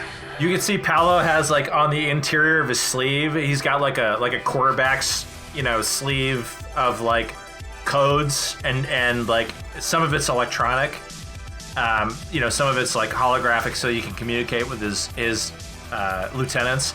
And then beneath all of it is just a space for hash marks. That's great. I love that. Ben did not roll super well. Lad, what'd you get? It's gonna be 13 for Lad. Namby? 11. Hugh? Guys, this was so bad. Okay, so I rolled on my dice with advantage. On the dice was a 1 and a 2. Oh, no. So I don't know what's happening. Oh, no. So I got a 5 for initiative. Ooh, Mtiro. Fuck, 15. 15. Paolo. 19. 19. Thank God. And Vyper. 18. 18. All right, good. There we go. All right. Okay. The mech goes first, and you can see that this like steam rises from its back, and then all of a sudden it's like you see all these missiles flying out of its back. It's 30 feet from you, but it is launching this ability that it has, this once-a-day ability of missile launch. And missiles start flying around in the air, kind of swarming around all of you, and it is going to be able to make a missile attack on all of you. Once-a-day ability is pretty intimidating. Paolo, that is a 23 to hit. That will hit. What are we talking about for damage? 13 piercing, 5 thunder, total of 18. Okay. Vyper, that is a 19 to hit. Shield. Shield? Yeah. Okay, so that raises your AC up, right? So it doesn't hit. By 5 plus 5. By 5. So that's 21. Sick. Missile comes, gonna hit you directly. You cast that shield up. That I'm picturing that like hex ability, like that hologram. Like a force field, yeah. Just boom, woof, and like fire, just like spreads around your shield. She's fine. The grass is burning around her. Looks sick as hell. 27 to hit. Yeah, I'm not gonna bother Silvery Barbs because I'm just gonna guess this thing fucking can't roll lower than 15. 13 piercing damage plus 6 thunder damage. Hey, real fast, is the emboldening bond up? No, it only lasts. Casted it. It only lasts 10 minutes, so I didn't do You that haven't done it yet? time. Okay. Mm-hmm. So I can't take that damage for MTRO, right? Nope. Okay. I'm fine. I have that aid too, and we just leveled up. Feeling great. Lad, we got 2 clerics, baby. Lad, that's a 16 to hit. That does not even come close to hitting. Lad is impermeable. Yeah. Does it shield, baby, but it's just like metal one. We got the shield. Yeah, you see Vyper get hit by that, and you just raise your own shield there, and just the trash fire can goes around. Ninja Turtle style. Namby, that's a 29 to hit. Yeah. That's not a crit? Not a crit. I will Silvery Barbs Namby's. Oh, okay. thank you. Fuck it. And I'll give advantage to Does Silvery Barbs give a Paolo. disadvantage, or does it just make you re-roll? It is disadvantage. You have to. Okay, It's not roll, just but it 21. doesn't It rolled say a that nat you're 20. giving them Good. disadvantage. Good. It rolled a Kyle. nat 20 on the second one, so Yeah, I don't want that one. I don't want so that one, I think please. does it say take the lower roll? Let's make sure. I think it does. Kyle, think did so. you steal my dice? Oh Yes, my it says the triggering goodness. creature must re-roll the d20 and use the lower roll. Yeah. So Okay. you don't get a fucking All right. crit, you piece of shit. Wouldn't that be great? Oh, Make 'em I would waste love 'em. Silvery Barbs all of a sudden. Yeah. My favorite spell now. All right, Paolo's got advantage on his next thing. I give him that, at least. Okay. So Namby, you do get hit for 10 piercing damage plus 9 thunder damage. Okay.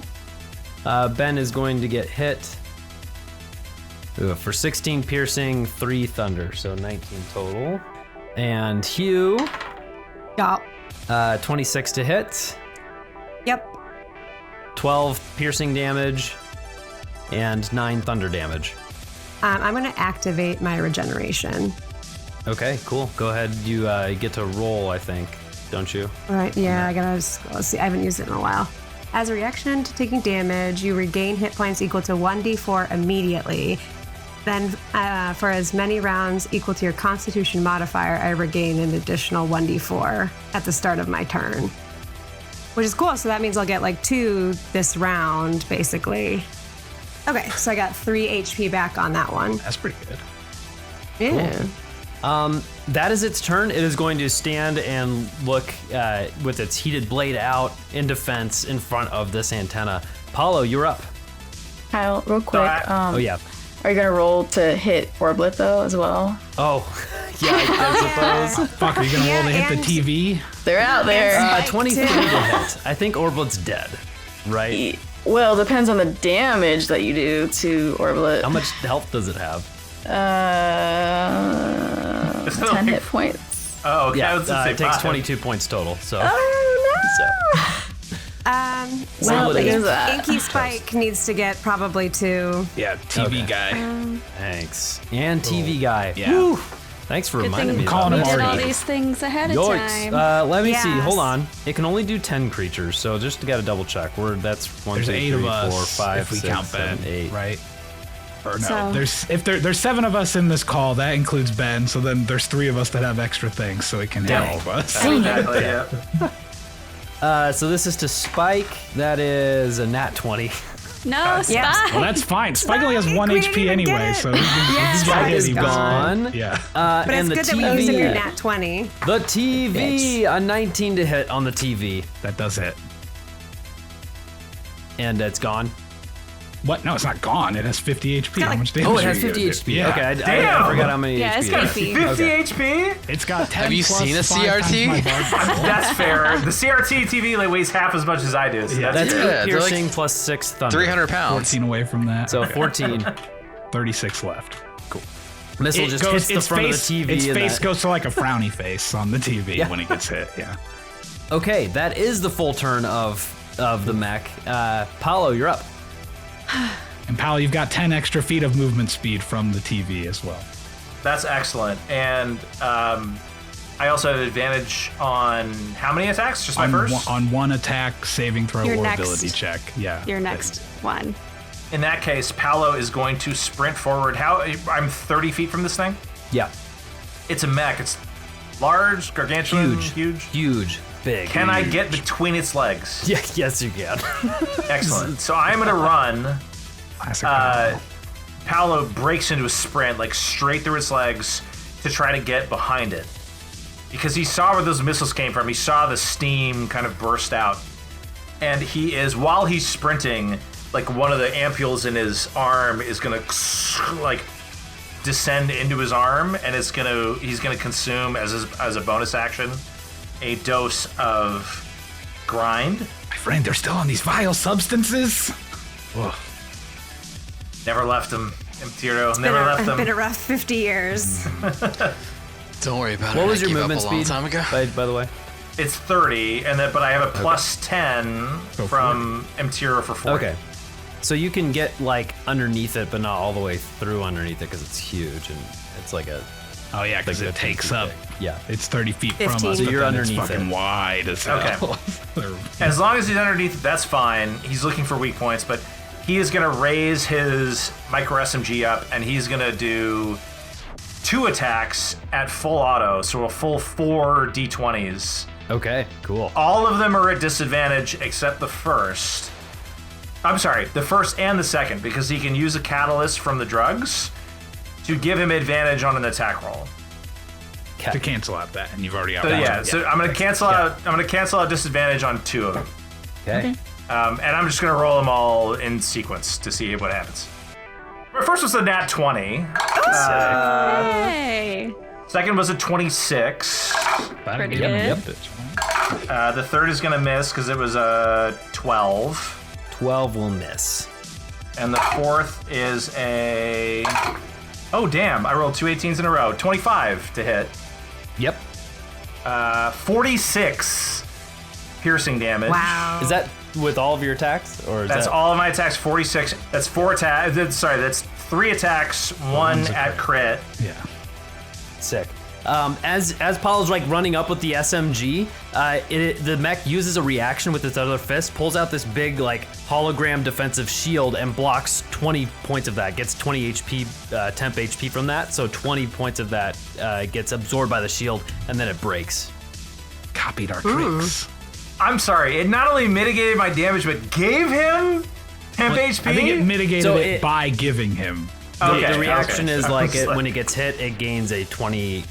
It can gain 20. Got it, temp okay. HP. I was so, like, so 46 down to 26. You healed him. Good job. Like, Yeah, good work with that crit. This sword is about to come out. All right, I'm under him. I'm not totally through to the. Am I far enough behind him that I can look up and see, like, his back? No, you're not all the way through. Okay. You're almost all the way out. Paolo, you're gonna have to wait to blow its back out. I'm sorry. Really hard for me to wait to do that. Yeah, I'll end my turn then. Okay. Paolo casts bonus action edging. Yeah. It is going to use a It's a legendary. free action. it's gonna use a legendary action at the end of your turn. That heated blade is going to come and swipe underneath and try and hit you. Just picturing it like going through its own legs, trying to 19 to hit. Yeah. It hits. Okay. So it hits you for 22 slashing damage, and this heated blade gashes you in the side, and your like flesh, your metal, starts to burn. And at the start of your next turn, you're going to be taking fire damage. Been there, buddy. Been there. And you can tell that it's not going to go away quickly. So. Can I use a reaction to his reaction? Is that possible? Yeah, to a legendary action. Yeah, you could use a reaction. Yeah. I'm going to second wind. Oh, can you do that as a reaction? I can with this specific fighter class. Okay. I can use a reaction to second wind and also consume a dose of drugs at the same time. Nice. Okay. Cool. Hopefully you have fire suppressant drugs. He's going to second wind. It's not as good as that. He's going to second wind for... Oh, that's disappointing. 12 HP back. And he is going to ingest a dose of Nirvana, which gives him resistance to all damage until the end of my next turn. Nice. He said to that damage, never mind. Excellent. Vyper, you're up. All right. I don't like all these actions he's taking. So I'm also mad that my Orblet is no longer able to be used. I feel a little guilty that I asked about its lifespan right before it died. Short in this instance. First off, remind me, is he still kind of floating in the air? Like, how close is he? Is he on the ground? Heihatchi. 30 feet on the ground. He is on the ground. He's 30 feet away. All right.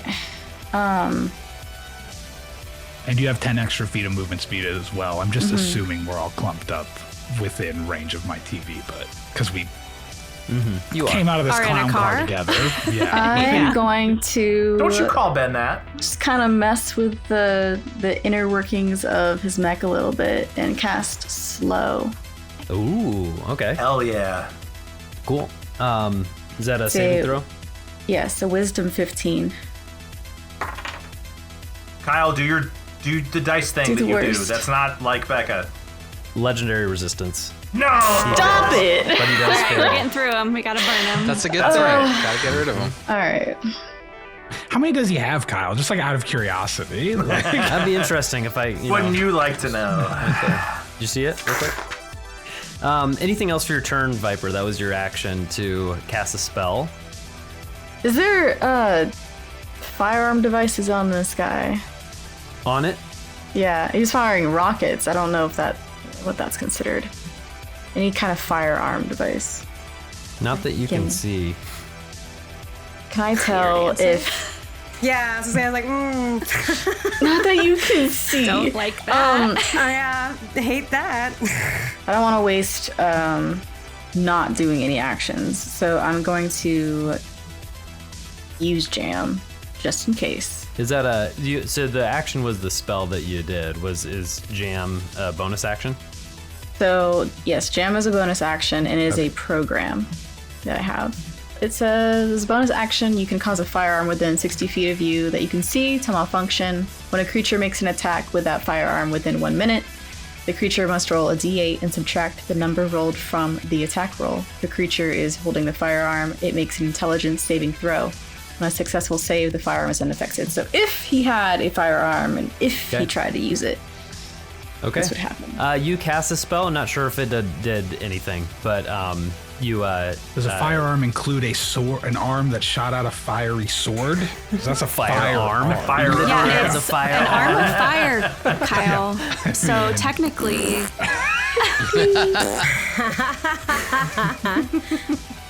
But I like it, though. That's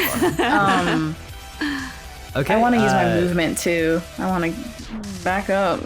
So I got 30 feet of movement. Up. Girl, we need you forward. Go toward the back antenna. up at an angle. Forward, back forward. Ah, yes. Skirt. Classic back. Skirt right. Classic Yeah. retreat Classic forward classic. maneuver. Did you just say skirt? Like skirt as a movement? Like, is that what Yes. you just did? The gears are forward and reverse by Vyper. It's so predictable that Paolo would be in love with Vyper right now. Like, just I'm just gonna skirt Perfect. right past you. Okay. I'm sorry All there. right, Mtiro, you're up. What do you guys think? Wisdom or charisma saving throw to try to make it make? I don't think that Not thing's charismatic. Robots Oh. should not have either, but who knows? Well, Mav and I disagreed, I guess. I don't know. Yeah, I think I'm gonna go for the wisdom one first because it does damage. And so we'll just try. I'm gonna do my classic dissonant whispers at it to make it Cool. make a wisdom saving throw of 16. talk to him. So smoke starts pouring out of Mtiro's mouth as always. It rolls an and 18.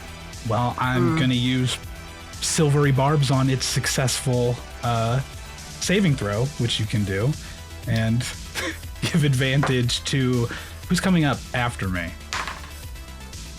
I was an 11. Me. I was 5. Yeah, all right. I'm gonna give advantage to Lad on his next thing. Actually, no, fuck it. I'm still giving it to Hugh because Hugh actually goes and hits things more. So I'd like Hugh Do to that. have advantage. I need it tonight. It rolled a 7.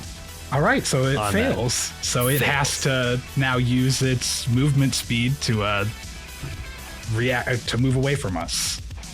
Shoot, full it's gonna movement speed. it's gonna use its legendary. Oh, I wasn't hoping for that at all when I cast two spells on it. Does he get those resistances back at the top of his turn? No. No, No. just It legendary fails it actions. and is about to leave, and then just like that Heihatchi like click happens to reset it, and it sets its feet stable there. All right, well, it and still that's it. takes 8 damage then because it'll take Okay. half damage on a success. And that's my action and a reaction on my turn. And then I'm going to use my bonus action to command my TV guy to fly forward and try to slam into the fucking thing to do Okay, some damage great. on it. And then the same breath as I'm doing that, I'm going to throw a bardic inspiration to Lad this time and just say, my friend, this is the moment you have been waiting for. And after this, I promise you, when we destroy this fiend, I will write you 100 stories, 100 new books to read. All right, so I give you a bardic, Lad, and then let me quickly roll to hit with this thing that we all know is not going to hit because it never does. But there I can think be you've hit once miracles with it, if right? you believe, guys. All right, a 24 to hit, actually. So That will hit. hell yeah. yeah. Old versus new tech. And what is our proficiency bonus at this level? Only 3. Okay. 3. That's 11 force damage that my Nice TV does. It goes from sad face to angry face on the TV. It just bams into it. Love Bima. Go Bimo. Okay. Honestly, you could not have picked a better avatar to boost Lad in this battle than Bimo. Yeah, there we go. Perfect. It's true. It's true. Lad, you're up. That's true. Okay, how is everybody looking HP wise? I know everyone took a bunch of damage. Can I survey the scene to see how thumbs up or thumbs down? I think we're everyone's all feeling? down. If we took damage, we're down about 18-ish, I think. Yeah, Yeah. I'm at 2/3 of my health right now. I am going to be conservative then and do a 4th level mass healing word on everyone. Conservative. Nice. Throw it is at 4th level. conservative. That's my highest So spell that's slot. gonna it's gonna be everyone gets 11 HP back. All right. Does the mech get that Yay. No, he does not. too? Why not? You said Does everyone. the TV get it? The mech, yes, Oh, sick. actually. I think I have to do. You said hold yes on. I already, think and it that's was where I'm gonna cut. So, dude, it's up to 6 creatures. Okay. All right. I don't need it, so that should be 6. Yeah, Yeah, perfect. there you go. Sick. And technically, the mech has taken damage, right? correct? It just took damage from definitely the has TV. taken damage. So. It didn't mitigate all of Paolo's damage. Yeah. So I'm going to do Toll the Dead on it. Hell yeah. That's going to be a Wisdom 17. Miss it. Use some fucking resistances, baby. Yeah. Miss it, you big bitch. Ooh, how does a 6 do? Not too good. Not too good at all. That's going to be... Oh, fuck yeah. Oh. 19 necrotic damage. Talk dirty to me. Love that. That's so the most I've much. ever done. I don't think I've ever seen you hit a Toll the Dead, much less do that kind of damage. It was due. It was due. First off, what's the healing word? What's the mass healing word that lad says to heal everybody? Oh yeah, what do you say? Casserole. Digital casserole. It's hyphenated. Yeah. Great. And the bell, do you have a bell? Is that what it is? Do you It's have Ben's horn. So I'm thinking like he's got like this chain that he wears around his neck, and he just kind of like clutches it, and his like kind of got metal all over himself. So like as soon as he like clutches that little talisman around his neck, it kind of rings out and reverberates.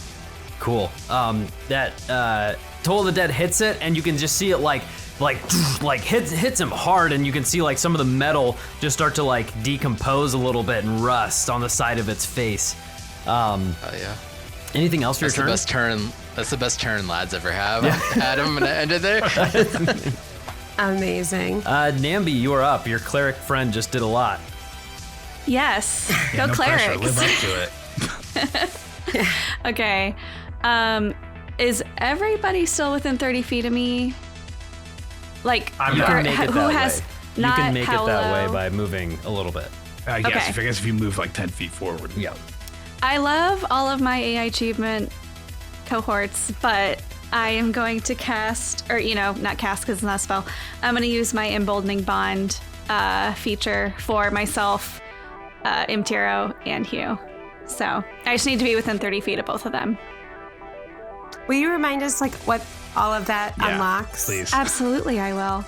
It, as long as we're within 30 feet of each other, so if we move out of that, it's no longer applicable. But if we're within 30 feet of at least one other of the three of us, we get a D4 once per turn on an attack roll, an ability check, or a saving throw. So it's a little bit like Bless, but not quite as good because you just get it once per turn. And you have to be within 30 feet. It also gives you the reaction for Protective Bond, where you can warp to somebody and take damage for them, but you have to be within 30 feet of them. Are you doing it just on Mtiro and Yeah, just Hugh? Mtiro and Hugh and myself. Okay. But I will bonus action Spiritual Weapon. That has a range of 60 feet, so I just want the weapon to be within 60 feet of the mech, and I want to take a shot at it. And you have a new ability that you just got from leveling up that allows you to add radiant damage to any attack, I think, that you do. Is that right? Wait, really? Yeah. If I so do, you, I didn't see that. Blessed strikes. When a creature takes damage from one of your cantrips or weapon attacks, you can also deal 1d8 radiant damage. Okay, so cantrip or weapon attacks. Is spiritual weapon a weapon attacks? I think It's so. got weapon in the name. Yes. It does. It is Not good quite enough. literally in the name. It quite literally is a weapon. So you get an extra 1d8 radiant damage on that. if I hit, Don't you get some shit perfect. with radiant damage from that? Like, If I roll a angel 1 or a blessing you 2, whatever? yes. So Soul has blessed me, and if I roll a 1 or a 2, I get to re-roll it. It becomes a 3. You don't re-roll it. Yes, thank you. You're right. That's still good. Guaranteed 3. Yeah, that's like a 24 to hit. Yep, that hits. So that's 2d8, even though I'm just doing the base level 2 of the spell. Ooh, okay. Well, I rolled a 1 on one of those. That was the radiant. Oh, I get. Well, do I know? I rolled them both at the same time. You did. I'm gonna I let think you you said it. slide You with did it. I'm gonna let you slide with it this time, but I Okay. was gonna bring up I'll that roll you need them- to roll it separately. I'll roll it next separately time. from now on. I didn't think about Yeah. that. Okay, so that would be a 7 plus 5, so 12. What was the 1? I'm confused. Well, 3 becomes a one was 3. Was a 4, I'm assuming. And then the other one's a 4. Yeah, we just didn't know +5. that. So the 1 became a 3, plus 4 equals 7, plus 5 from whatever. Oh, I see. I didn't get what the thing. Yep, so Scott's what correct. was the total there? 12? 12. Okay. There's that dropped math major coming in handy for me, reverse engineering that equation. Single digit addition, baby. Your like sun blade that you summon just like beams with radiant energy now. It's like you like cast it and it like shines in your eye. You're a little bit surprised at it too, and it just like stabs into this mech, into the side of it, does some extra damage. Anything else for your turn? That's it. That's all I can do. Okay. Ben is gonna make 2 rocket launcher attacks as he has a rocket launcher that comes up from the back. Okay, Ben. First one Should give him is advantage. oh, He's one of those big back boys. he's gonna miss on the first one. Second one, he hits on the second one. So first rocket, just the mech like deftly like moves like pretty slick like and just dodges the rocket.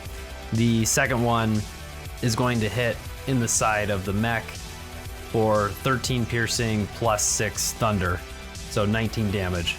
All of us have done. Takes him to the side of the mech. Landy, me, and Ben all did like 19 total damage on our turns. Isn't that fun? And we've received like Has anyone 19 read- damage. a And we couple received times. 19 too, yeah. Has anyone read the Dark Tower series at all? Yes. Hello. 19? 19? Yeah, 19. For Hugh, the you're right. record, hold 19. on. 19. I want to say this before Hugh goes, because one of the things that I have felt continually is that Paolo's damage is not stacking up to Hugh's. I did 46 damage in one turn. Do better, Hugh. I want to see big numbers. We'll see about that.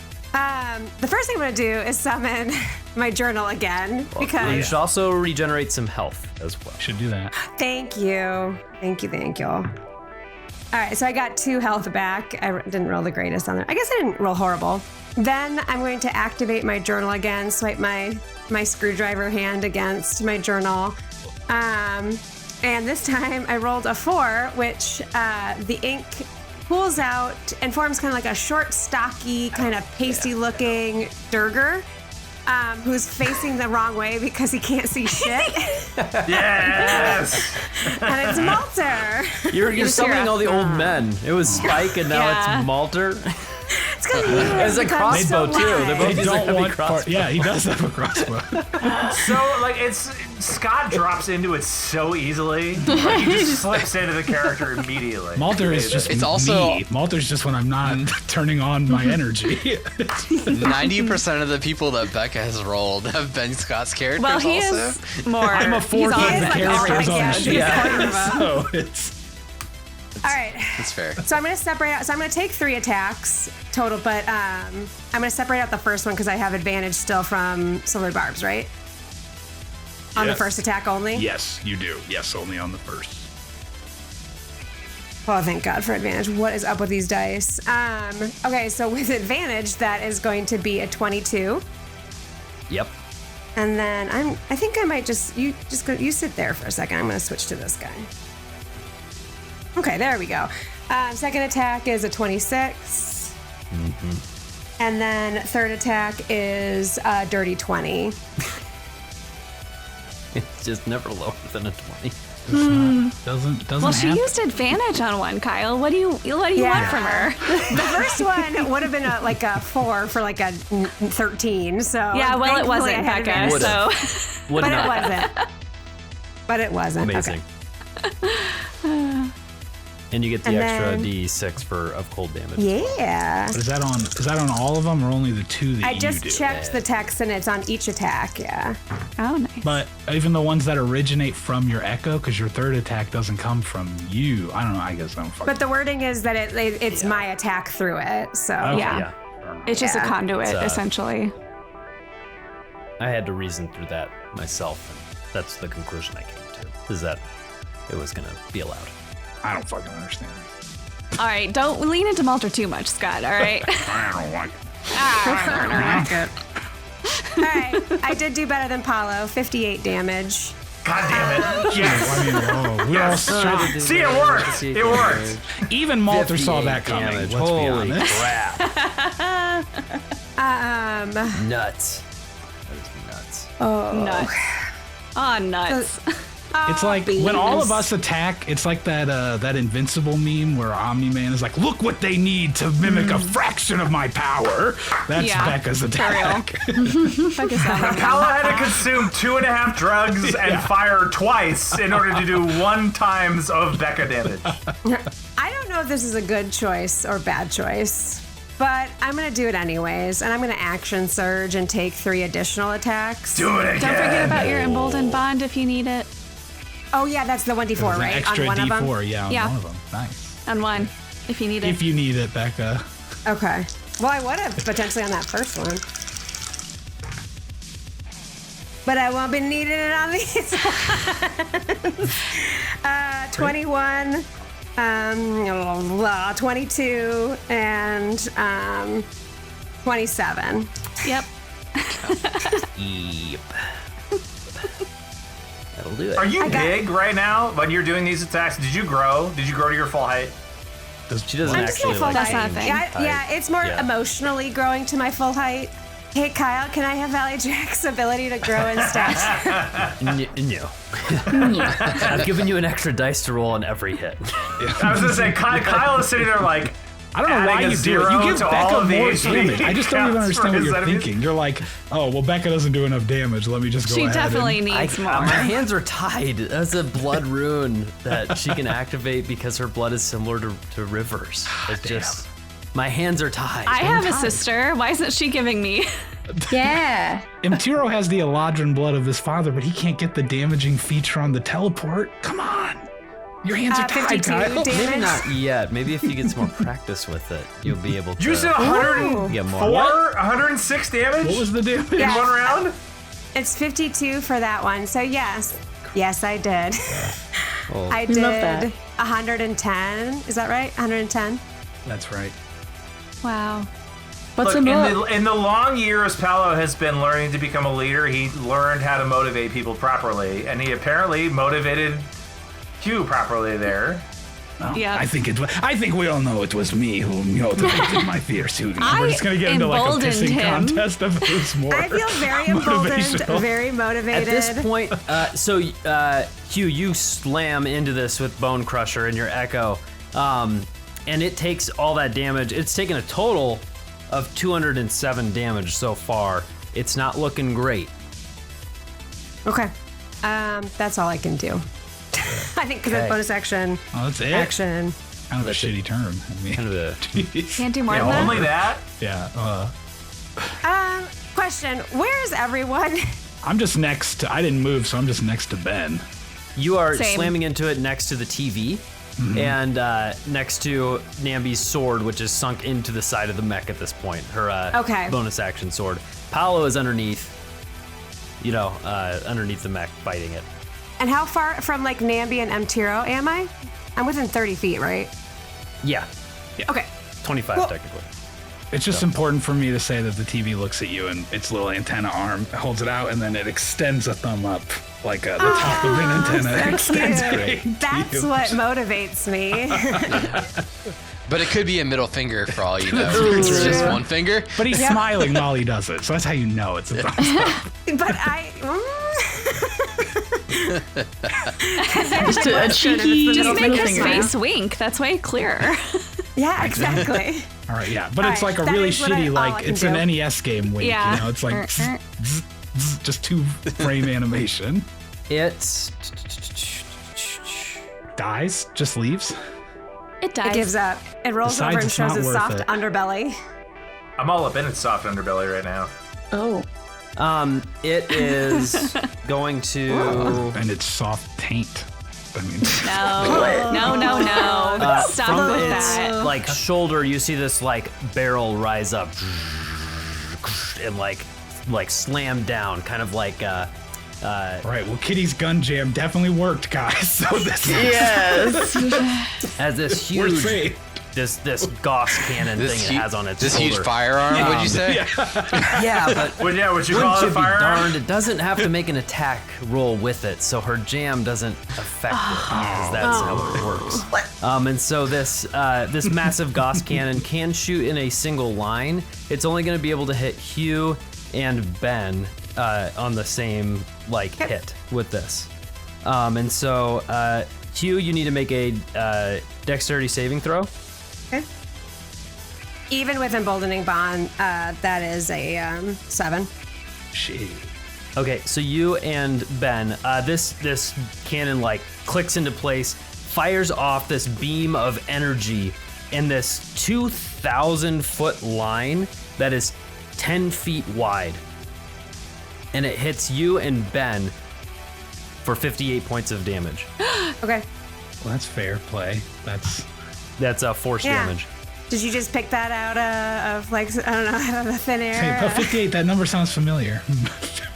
Was that really what you just? That's what the first attack did. That's amazing. Be more original, man. Replies.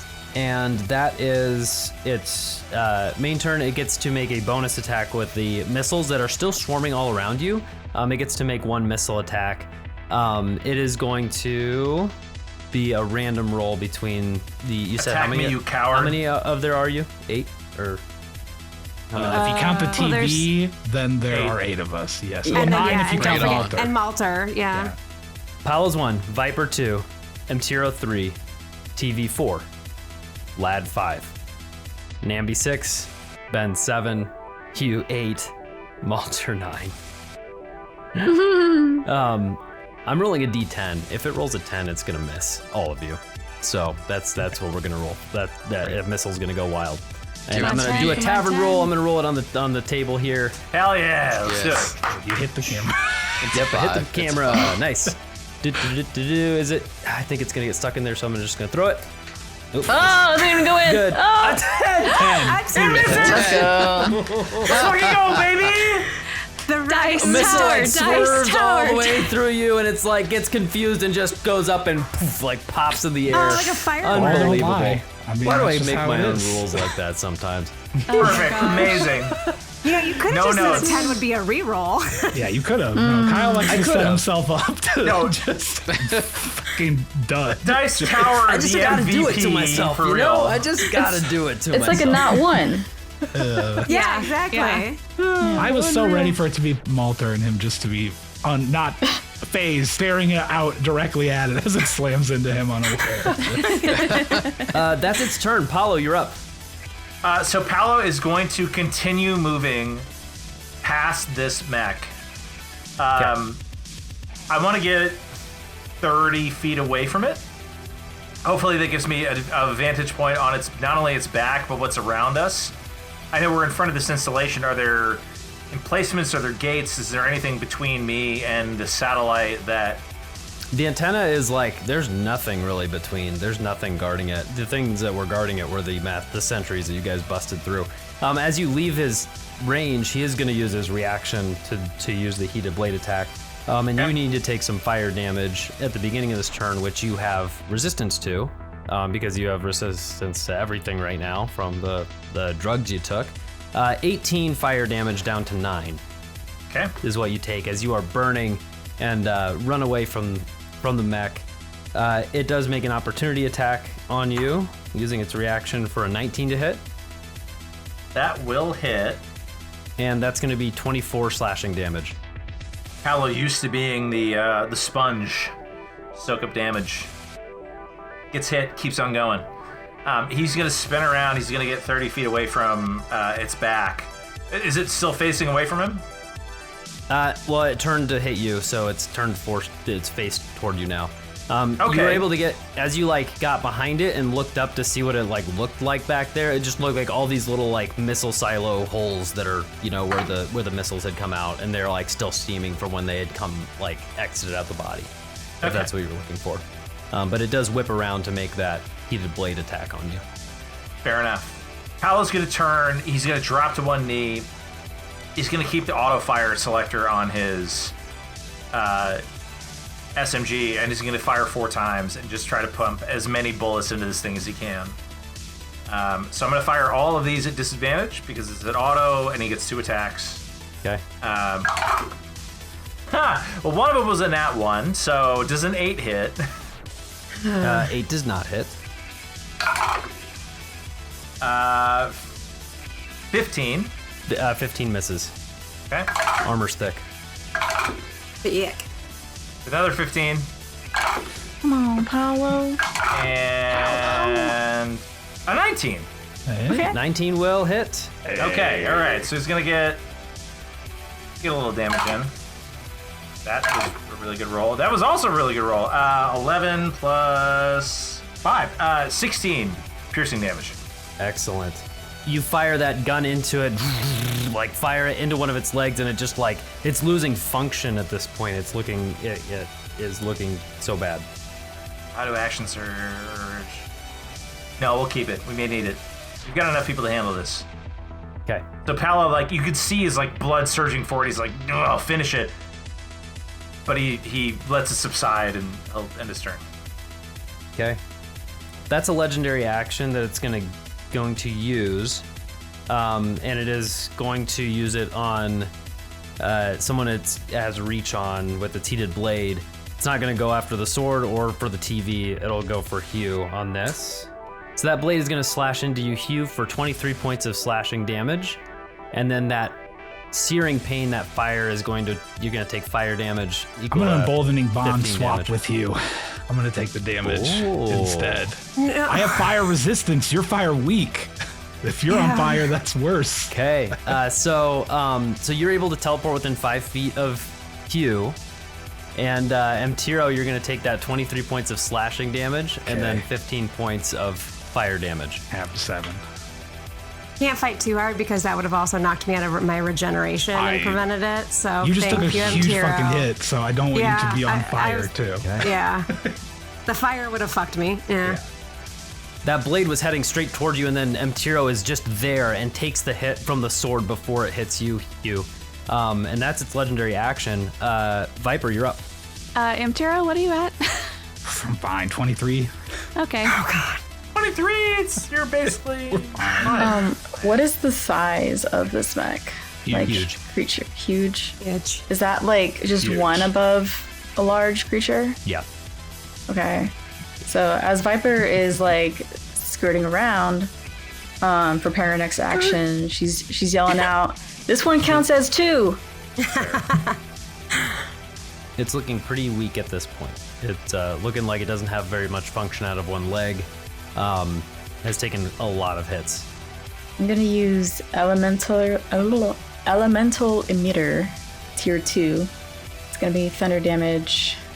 It's gonna be a cone. So it's a con save 16 on a fail. Rolls a 16 on the die. That's So you take half damage, I believe. Let me double check. Yeah, you receive half damage. So that's 66. 16 on the die. That was without its Constitution modifier. What would it have been with the Constitution modifier?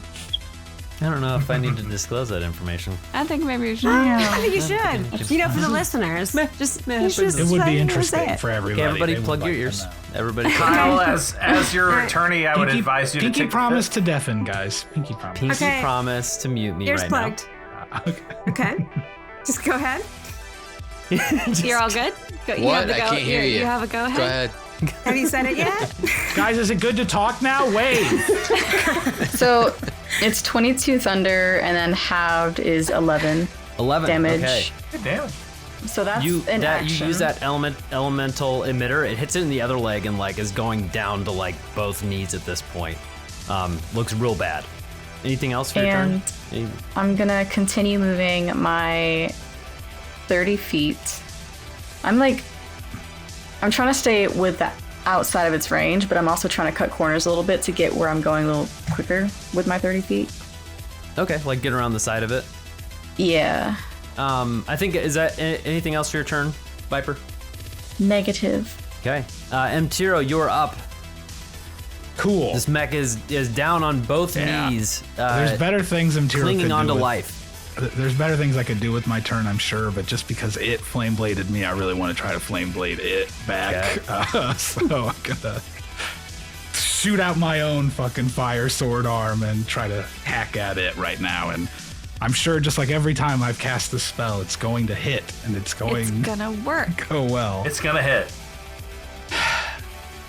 An 11 to hit. Everybody. 11 misses. What? With emboldening bond? I don't think I can. 15 still misses, 15 though. won't hit it. I already know. All right. Can Lad give you guidance? Too late now for him to do it. Yeah, That's action. a reaction. Full action. Turn. Anything else for your turn? There are other things for my turn, yes, sir. I may not be able to hit him, but maybe the TV can. Okay, so I am gonna shout out to the TV to take its attack. BMO. Which is a 16 to hit. 16 misses. Oh, come on. Shit, BMO. As I More was like telling it to Esmond, attack, am I though, right? I also throw Bardic Inspiration to Hugh. Because why not? You know, I took that hit. And now is our chance, Huguenard. Smash this fiend to bits. And then cough up some blood. I was like, yeah, but don't do that Excellent. again, okay? Do I need to take fire damage, by the way, at the beginning of the turn? Oh, yes, you do, because you took that hit for her, Oh, no. for Hugh. That is going to be 13 points of fire damage. All right, half to 6. Yeah. Whew. Yeah, he would have been down if that, so. And that, I think, is my whole Okay. turn, because I'm take not trying to that- leave this thing's opportunity attack range. That flame blade, you take it and it hits the armor and cuts into it a little bit, but you're not unable to get it far enough in to actually do some damage. This isn't my strong suit. I'm just not good at the hitting part, Huguenard. You have to teach me how you do it so well. You do so Lad. much well. Lad, you are up. So Lad is very much normally party focused, but at this moment he's seeing the mech down on his knees and he's going to go on the offensive here. He wants that score. He wants that point. He's going to cast He wants that tally. Yeah. we're gonna go a 4th level moonbeam. So flavor wise, you're going to see him kind of like calculate trajectory, and from the sky is this giant beam that comes down Like a fucking orbital laser. Yes. kind of Heck yeah. Gears of War fucking style, like Nice. on this mech, and that's gonna be a con 17 save for this mech. You better fucking fail this because Roll the flavor low. is No legendaries. immaculate. Fail. Wouldn't that be great if I had another legendary resistance, but you burned through those. Yes. Pieces of shit. It's gonna be 2 legendary resistances in 1 round, and it fails. That's gonna be a 40-10, so I need everyone to cross their fingers, and we're gonna go. Lad Okay. hacked the satellite. It's not terrible. It's 21 radiant damage. 21 radiant damage. Hell yeah. How do you want to do it? Yes! Yes. Yes! Do it, Lad! So you see Lad drop down to his knee and clutch his holy symbol and look up to the sky, and you see this beam of light just crash down and envelop the mech, and it just melts. It's got to be Right like in front of everyone? It's got to be that anime shit where it like turns. It's to gonna be sketchy fucking lines Akira. and then just Yes, exactly. Akira just fucking blows up. Insane. Vyper yells, 2 points to Lad. The mech is gone, and you stand in front of the antenna.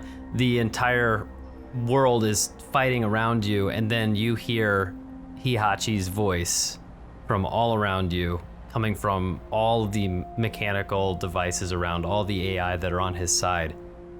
And you hear his voice. Like I said, you're too late. And sirens start to go off all around the field. Everything pauses. The AI, mutants, the machines all look toward the silo to see what happens next. And then suddenly, all the machine lights go out. Every non-cleansed AI that you can see for miles suddenly powers off. Helicopters drop from the sky, sentries fall in a heap of tentacles, and a deep rumble starts to vibrate the ground. Where's the satellite? Where's the radar? Closest one. Right close by. You guys can run up to it. The antenna. Let's go. Yeah. Quickly. TV's boosting us. Going. Faster movement. So you all run up to the antenna. What the fuck are we supposed to do right now? We're fucked. Just Gotta hack it, right? keep watch and Yes. protect You've us. got this, Vyper. You can do it. And take a bardic inspiration. Yeah. Yeah? Yeah. Cast guidance on her too. You look at Vyper and she's kind of just standing there. Vyper, Paolo, Lad, and Ben sort of drive up and or just look like they have something on their mind. Oh. Vyper kind of goes over to both Paolo, Ben, and Lad, and she looks sad, and she just kind of like does like a little huddle around them and just like hugs, because this is a big moment, you know. It's intense. It's quick. It's not taking too long because obviously there's stuff rumbling in the background, but just a quick moment of like, this is what we've came here to do, so we're gonna do it. So in those moments before Paolo and Lad and Vyper and Ben, as they assemble, watching the like smoke billow out of the crater beneath them, knowing the rocket's already on its way, the transfer process is done. It can't be stopped. It's happened. Knocks heads with each of them, you know. And then as before Vyper walks away to the satellite, she had painted a card, a Queen of Spades in his deck with her face, and wondered if he had noticed. And he lost that card 25, 30 years ago. But he pulls his shirt down, and over his heart is tattooed a Queen of Spades with her face on it, where he squeezes her hand, shoves her in the direction of the terminal. Oil. Yeah. So cute. So Paolo turns to the three and says to them, "We hope to stop him before he could get to the ship, but knew this could be a possibility. Look, we knew this was a one-way trip, either way. You get clear, now, quickly as you can. Whatever Vyper's gonna do, it's gonna be spectacular." And you can see like the drugs behind his eyes, but it's not just the endorphins and the serotonin spiking in his brain. It's finally finding a resolution. To endless war, to suffering, to all of this. Maybe getting it back to where it should be. He pushes you. He pushes you away. Go. Get clear. We'll finish it. And then he turns away. If we're gonna leave either way, Amtira will say something to, or yell out something to the effect of, My friends, we thank you for your sacrifice, and just know that I will spread your story. We will all spread your story. You will be remembered for the sacrifice you've made for all of sentience, all mortals, all mortality. You will be remembered as family to us all. I think Vyper just does one more look over her shoulder and goes over to the satellite and summons Alice. Paolo would walk over to Lad and kind of wrap his arm around him and walk over to be with Vyper and Ben in their last moments. If we're seemingly sort of out of harm's way, Namby would drop the emboldening bond on the three of us and redo it on the three of them. So Vyper, Lad, and Paolo. as long as they're within 30 feet of each other, they get that boost. That gives what again? Sorry. It gives a D4 on one essentially one roll per turn. Okay, so I have Bardic Inspiration and another 1d4 from you. Yeah. And I think as far as Namby moves away, it doesn't matter. You guys are emboldening each other. So I think that's how that works.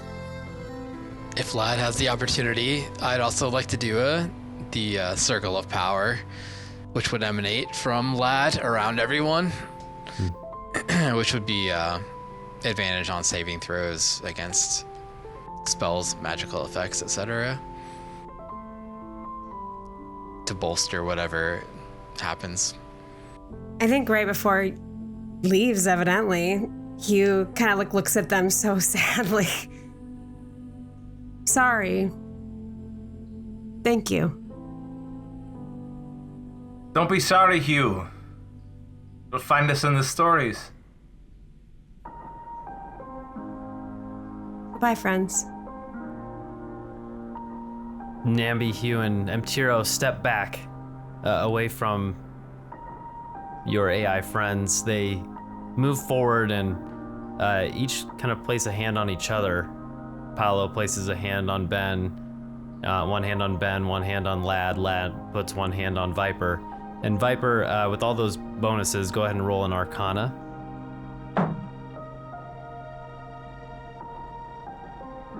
Well, it's straight up a 9 on the die. Plus Arcana is 7. That's 16. And that's without the Bardic and... Embolden. You're Roll those two. Yeah, Roll those two. Roll those. Throw them on. So it's 16 plus 4 is 20. 23. 23. You see a golden light start to shine from the hood of Ben's car, and then from Paolo's chest, and then from Lad's chest, and then Vyper. And you see the golden light glow, almost illuminating their entire figures. And then the light goes dim a little bit, and their postures change.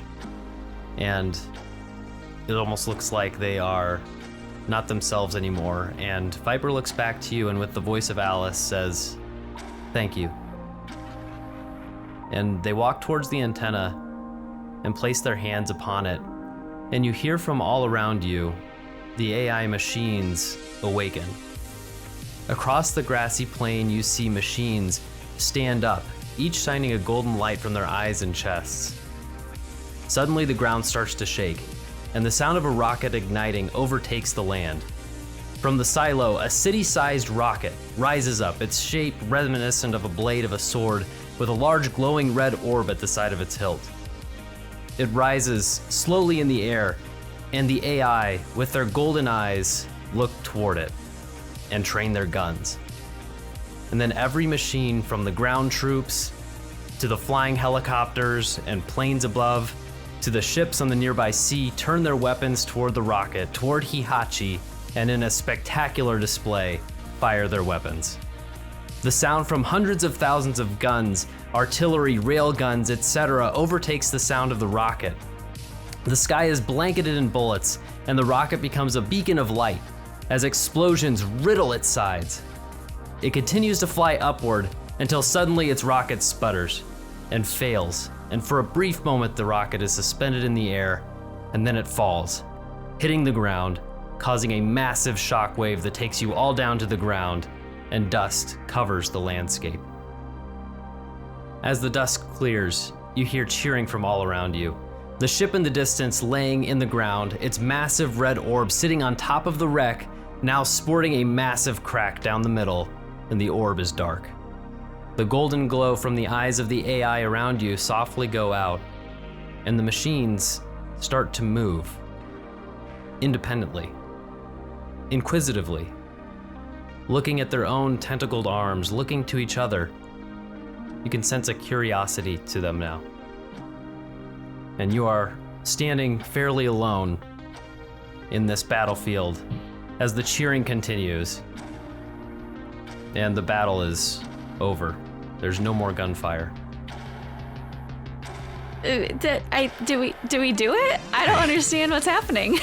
That was incredible. I truly cannot fathom what happens in this world. Are they gone? Vyper, did you do it? As the dust kind of settles, you see the bodies of your friends. Understanding that maybe their memories were reset. Maybe in order to allow Alice to take care of what she needed to do, she had to take control of their bodies, and they had sacrificed themselves to allow her to overwrite their programs so that she could overwrite the antenna and gain access to the network that had just been laid bare by Heihatchi leaving it. I think I look at my companions and I take out the sheets of the journal of Paolo's that I have. And I just walk over to Paolo and I put them in his hands. There's some movement in their bodies. It looks like they're booting up. And it recognizes some pages there. This, form of Paolo doesn't look like it can really communicate yet. These might not mean anything to you now, but they might give you some insight into what happened before this. Yeah, I hand Vyper her pages.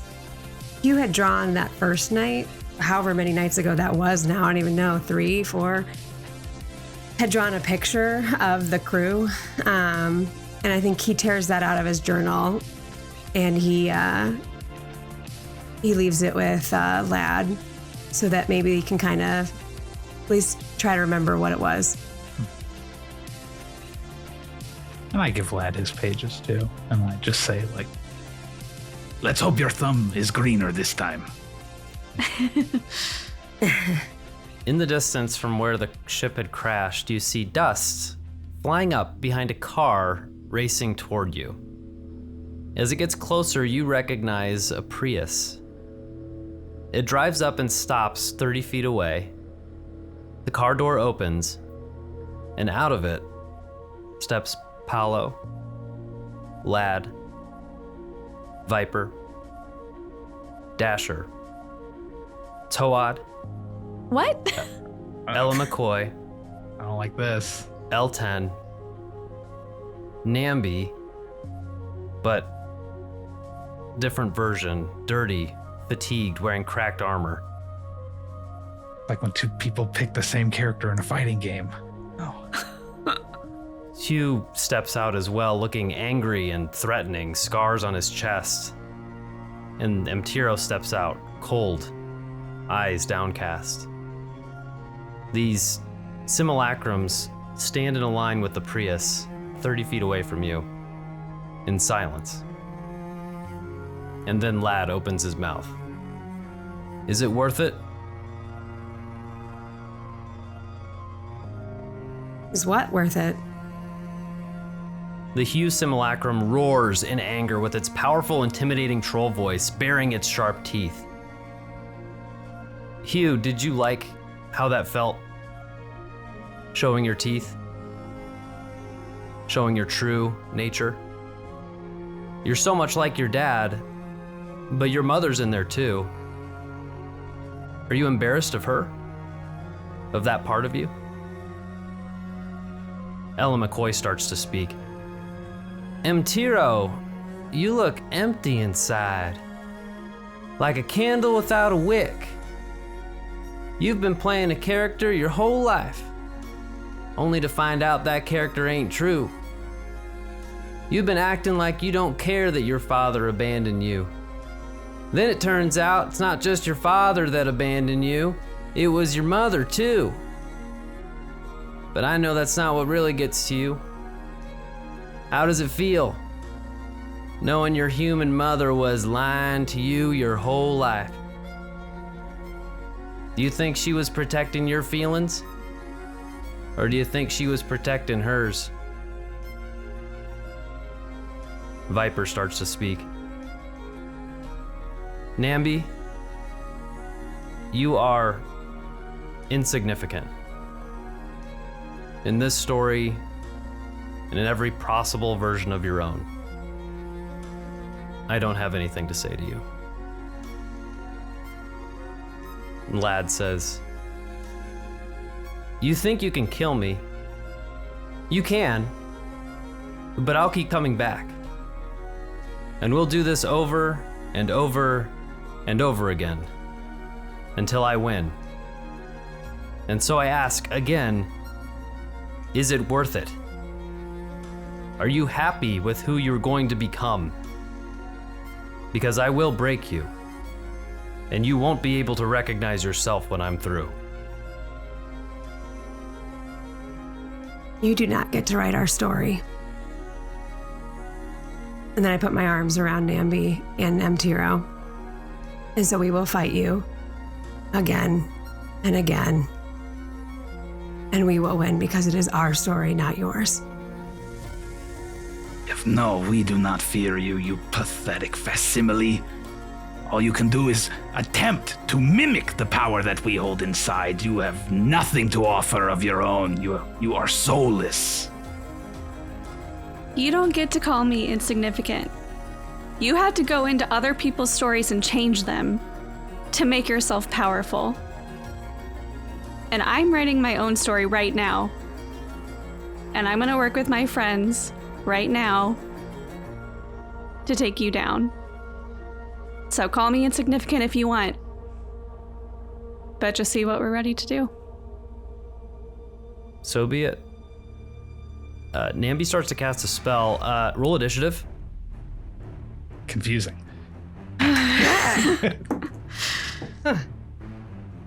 freaking out right now.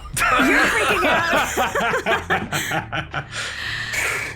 I've been freaking out for like the last 20 minutes. At first I thought y'all were gonna fucking turn evil on us or something for a second. I was like, what the hell? I'm like shaking. Literal shaking. Mtiro, what was your initiative? I'm fired up. A 19. Namby. 10. 10. Hugh. Hugh is pissed. 22. Hell yeah. Whoa. Okay. Namby's a little shaken by being called insignificant, even though rough. she stood up for herself. Like, literally, Becca is shaking right now, and I Hugh, can't get myself to stop. I got more mad at it calling Namby insignificant than anything. Oh, I know. That's what got me. Yeah. You are up, and you see in front of you everything that every person that the Oblex has stolen memories from thus far, standing in a line 30 feet away from you. So, question. I had really lame way to start the fight. I had regeneration turns left. I know more turns. You can roll them all. Can I just keep doing it? You can roll them all, but all at once. Yeah, you can. Okay. Because because Hugh just kept regenerating for you had probably 4 turns left, so Yeah. it's like 30 seconds. So. Oh, nice. Those were 2 4s, so 8. Fuck yeah, and 2 more 4s. So that is classic 16. Classic Kyle is like, yeah, I'll just let Becca do this. Like, I'll do the nice thing. What's the worst that can happen? And then it's Becca, time. so it's max. She just rolls literally the max possible. Yeah. All right, no longer bloodied. Who did I have up? Who was the... Malter was the one who was up. Malter. I believe. So it's just like all of them, right? Is talking as the ooze? Yes, so you, through that interaction, realize it was all the Oblex talking, Yeah. And these were simulacrums that it can make to talk. I'm just gonna square up with Hugh. How far away are they? 30 feet. Okay, cool. Yeah, I am going to rush forward and start swinging at Hugh. I'm gonna do 3 attacks. Baking dice is getting shelved because they've been...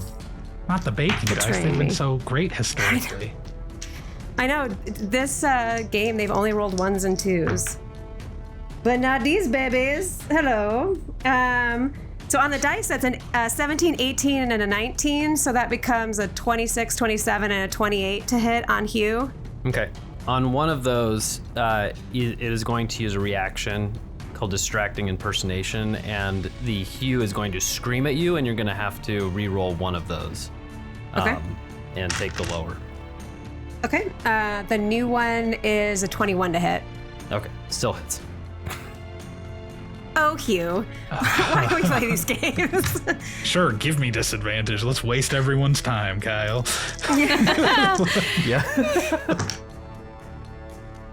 57 damage. You smash into the Hugh form, which is like an ooze, right? It's not flesh and bone. It is its simulacrum, and hit it. You fought the Oblex before. You understand when it's like full health. You understand how it feels, like how well it's holding up if it is like full health or taking damage. You can tell that it's taken damage from, from this earlier, from probably falling from the spaceship. So you can tell that it's not at 100% of its like force and ability at this point. Hard to tell past that, but it takes that damage, and you smash that bone crusher into Hugh. Anything else for your turn? I am going to second wind. So that's 1d10 plus 8. Oh, nice. Okay, so another 16 health back. Okay. Nice. Great. So I am up to 72. He was just a little tank. Okay. Cute little tank boy. I tried. Cute little tank. It is going to use a legendary action at the end of your turn, and Hugh, Simulacrum Hugh is going to make an attack at you, like a pseudopod attack. 19 to hit. Hit. Silvery barbs. Don't you dare. Don't. Oh, I'm silvery not gonna barbs? tell. Okay, I I'll take can't. that. We're not emboldened, so I will do a silvery barbs, but I can't. Okay. I'm giving you advantage here. 17 to hit. That hits. 17 still hits. 17 is my AC, so. Okay. So that's 16 bludgeoning damage plus 10 psychic damage. As Hugh's arm like hits you and it like elongates, it's got Bone Crusher. It hits you with Bone Crusher, and Bone Crusher like kind of like warbles as it hits you, but you take that bludgeoning damage and the psychic damage, and that is its legendary action. And Mtiro, you're up. Cool. And I've got my CRT boy with me still, presumably. Yeah. I mean, okay. Yeah, I'm gonna position myself to use Burning Hands to try to hit like 3 of them, because it's a 15-foot cone. So like at the end base point, if they're all standing in a line, why not do that? Okay. So that's a dexterity 16 saving throw. Okay. Cast that at second level. It is succeeds at that. It's a 19. All right. I think it will still take half damage. Let's see what we roll. So half of 12, so 6 fire damage. And I will command the TV to go and slam into which one was talking shit about Namby? Vyper. Yeah, Vyper. I'm gonna fucking tell the TV to go slam into Good. Viper's face. Sorry, Vyper. And it was so tempting to go after me. It wasn't fake Vyper. me. Oh, hey, it's gonna hit too. That's a 26 to hit. Boys. No one talks about our Namby that way. Exactly. Say, keep our friend's name 26 out of hit. your mouths. That hits. Yes, the 26 hits. Good. That's only 7 force damage. And then in that same breath, I turn to Namby and I say, show them how significant you are, and give her a bardic inspiration. Slap her on the ass, send her out there into the combat. Go team.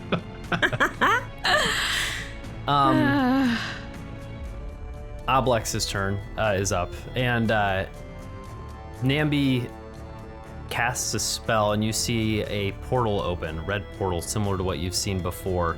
Coward. Right behind the middle, right behind the Prius, right behind Ben, this portal opens up, and the Oblex moves in through it. And because it's can use it, this is not going to invoke any opportunity attacks because it's like a teleport attack, doesn't use its movement.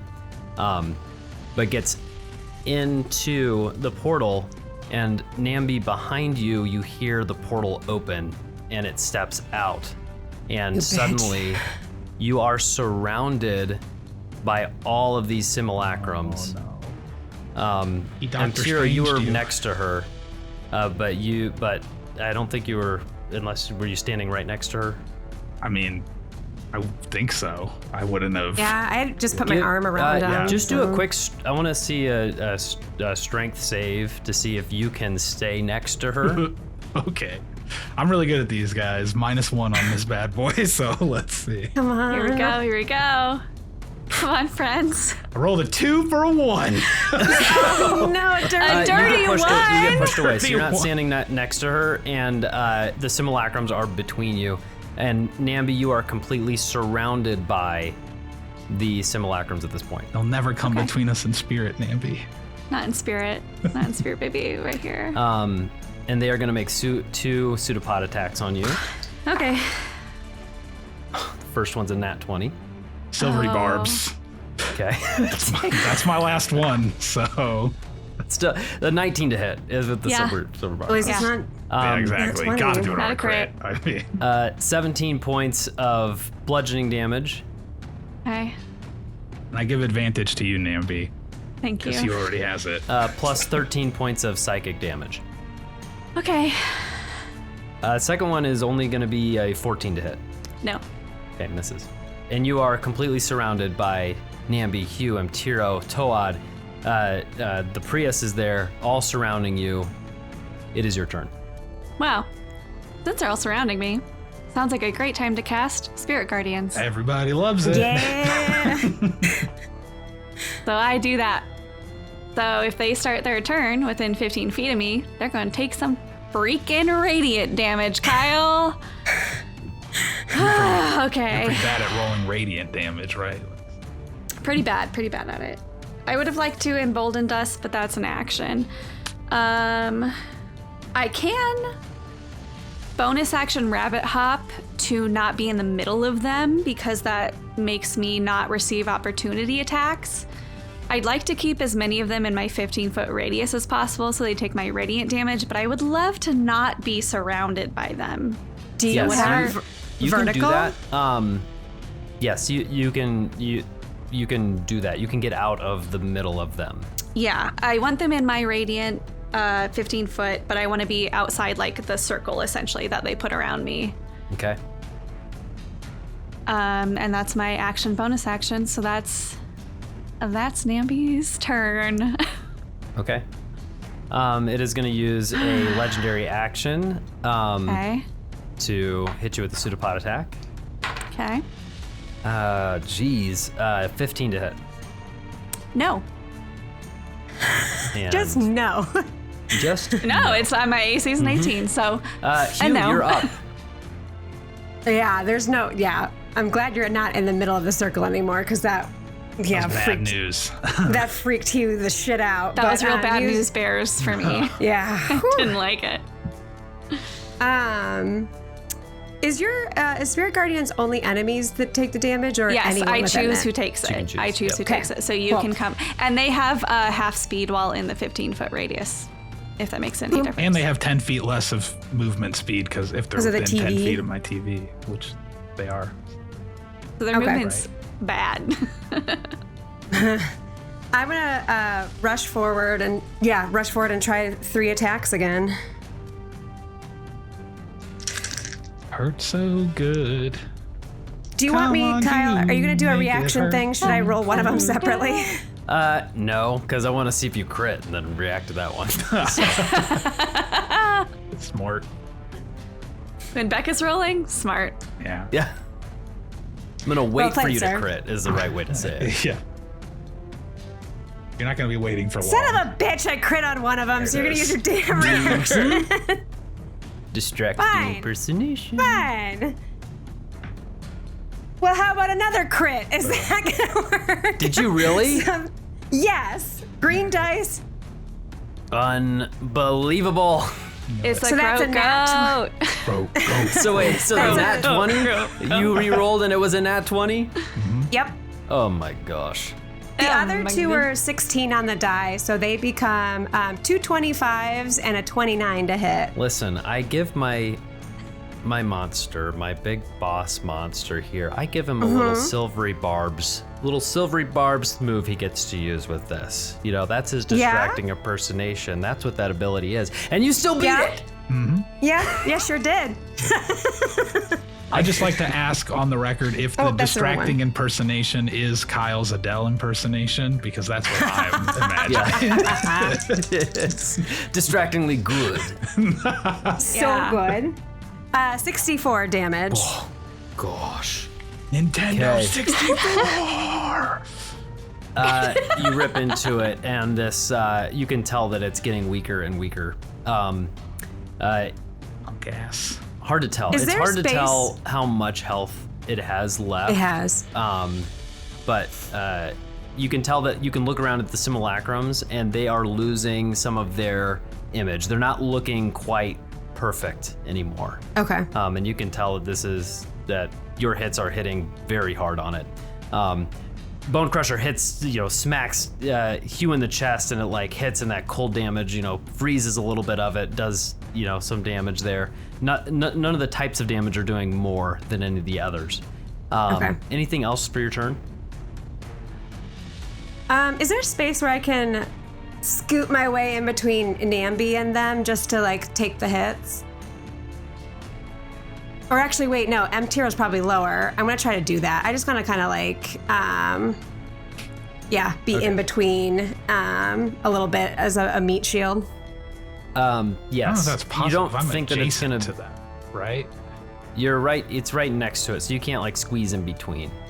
You can be next to him. Yeah. Sounds good. It is going to use another legendary action on Namby and hit it with a pseudopod. Get the fuck away from Namby. Get the Miss. fuck away from her. Good. And that is its turn, or that was its legendary action. Tiro, you're up. If she's so insignificant, why are you fucking hard targeting her, bro? Like. Yeah. Interesting how that works. Mtiro will. He's gonna make the save again. He's gonna cast Burning Hands again. This time at 4th level on the Oblex. So you got to make a Dexterity saving throw. Dexterity saving throw, Yep. 19. 19. That will succeed, but you'll take half damage, which isn't going to be good looking at these dice. It's going to be 7 fire damage.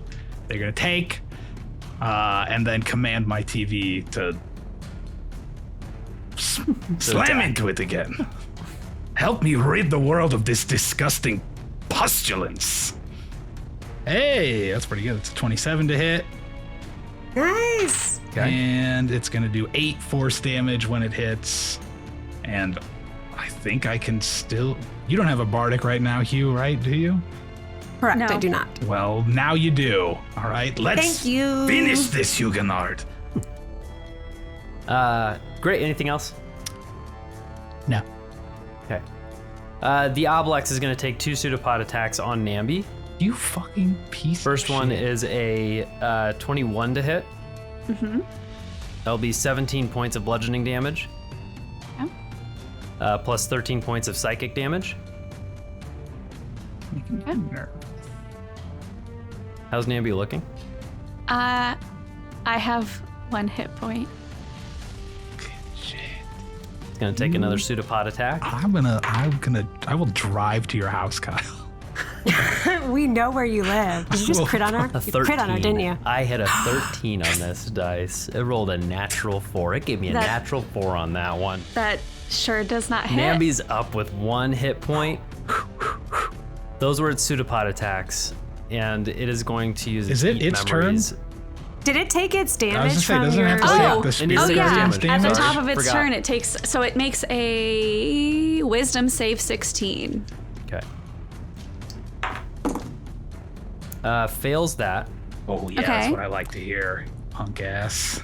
Punk ass bitch. This is radiant damage, so she can't get lower than a 3 on the die. Oh, that's a 3. Thank you, Scott. 15.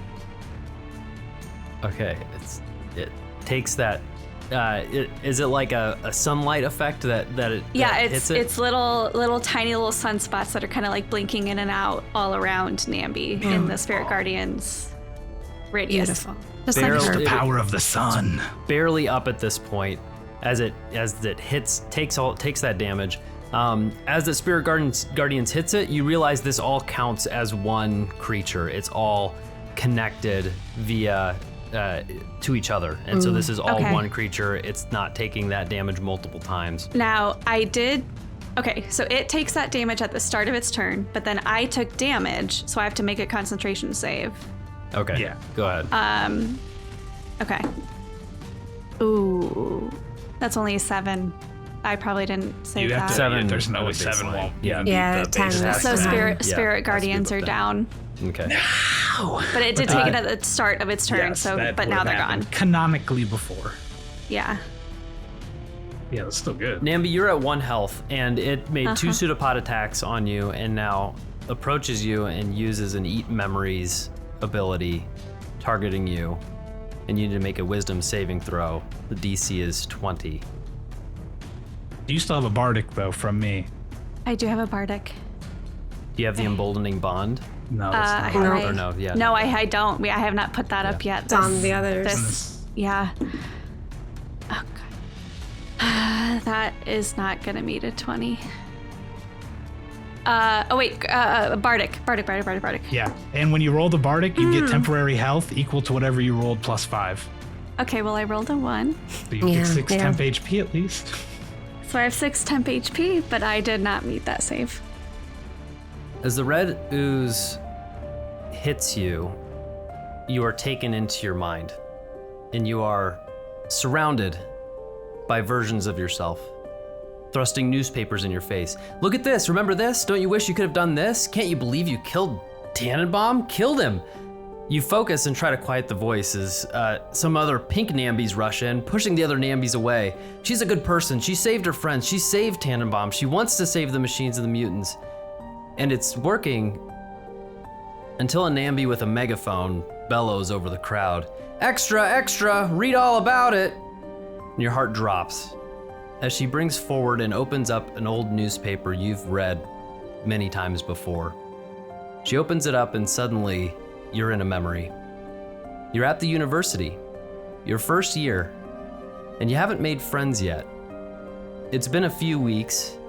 Most people are in groups already and seem like they've already made their friends. You feel like you somehow started after everyone else, but you were there the whole time. You were just get busy getting prepared to study while they were socializing, and you just totally missed out. A professor says, "Okay, everyone, today we're going to be learning to connect to the weave and even cast bless. So everyone group up." There's a small group of 3 girls standing next to you. They seem like the popular group, maybe, from what you can tell. They're pretty and well-dressed, at least. They look your direction, and you overhear one of them say, "She looks smart. Yeah, invite her over. Hey, want to join our group? We have room." Yeah, thank you. Yeah, I'd love to. You join their group, and then you hear a voice behind you. An Earth Genasi boy you met earlier, wearing drab clothes, slightly dirty. He's someone you had met earlier this week and had a nice conversation with, although a little different. "Hey, Namby, can I join you guys?" And the girls that you're standing next to look a little disgusted at his dirty appearance and look at you, waiting to see how you reply to him. So Namby is super nervous because she's really not good at making friends. She's super shy. She's really excited that these people asked her to join her group. And she's good at insight, so she can read that they don't want this person to join. So she looks over at him, and with this kind of ambivalent look on her face, she says, "Oh, no, we don't need any more help." And then she looks back at the girls and says, he doesn't look very smart anyway. Oh. You say that, and the boy kind of looks at you, and questions you for a second, thought maybe you were a friend, and then just gives you this dejected look and sulks and walks away. Then one of the girls starts talking right next to you. I tried to save Tiro's mother, his human mother, from her mysterious illness. I looked everywhere in his memories, and there wasn't a single thing that I could change to keep her alive. And then I found this memory. That boy right there, he's from Calimport, where Tiro's from. He doesn't stay here long at the university. No, he doesn't really make it a full semester. And afterwards, he goes and works as a sailor. But if you're nice to him here, he stays. And he becomes a powerful healer. All you have to do is be nice to him here, and everything changes for him. Now, I must admit, I don't know everything. I can't see every story. But what I'll do is I'll stay here and I'll work with him and you, and together we might be able to find a cure for Tiro's mother before she dies. And then you can go on your trip to the Coldwood, and you can save River. Once she's done with the Bone Guard, she helps Hugh set up his own bakery, and he's happy. And you can go on to do good things in the name of Soul. And I won't lie to you, you never accomplish anything great, but you do help some people. If you choose to do this, you won't remember any of this. You'll live with the knowledge that you helped your friends live happy lives instead of what lies ahead of them now. I will leave all of your stories alone. You have my word.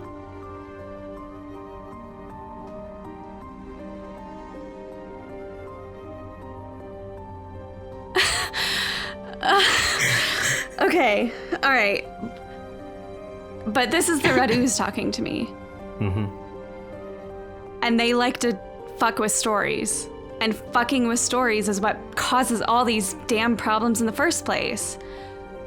Namby is so ashamed of this moment. This is her literal biggest regret in her entire life.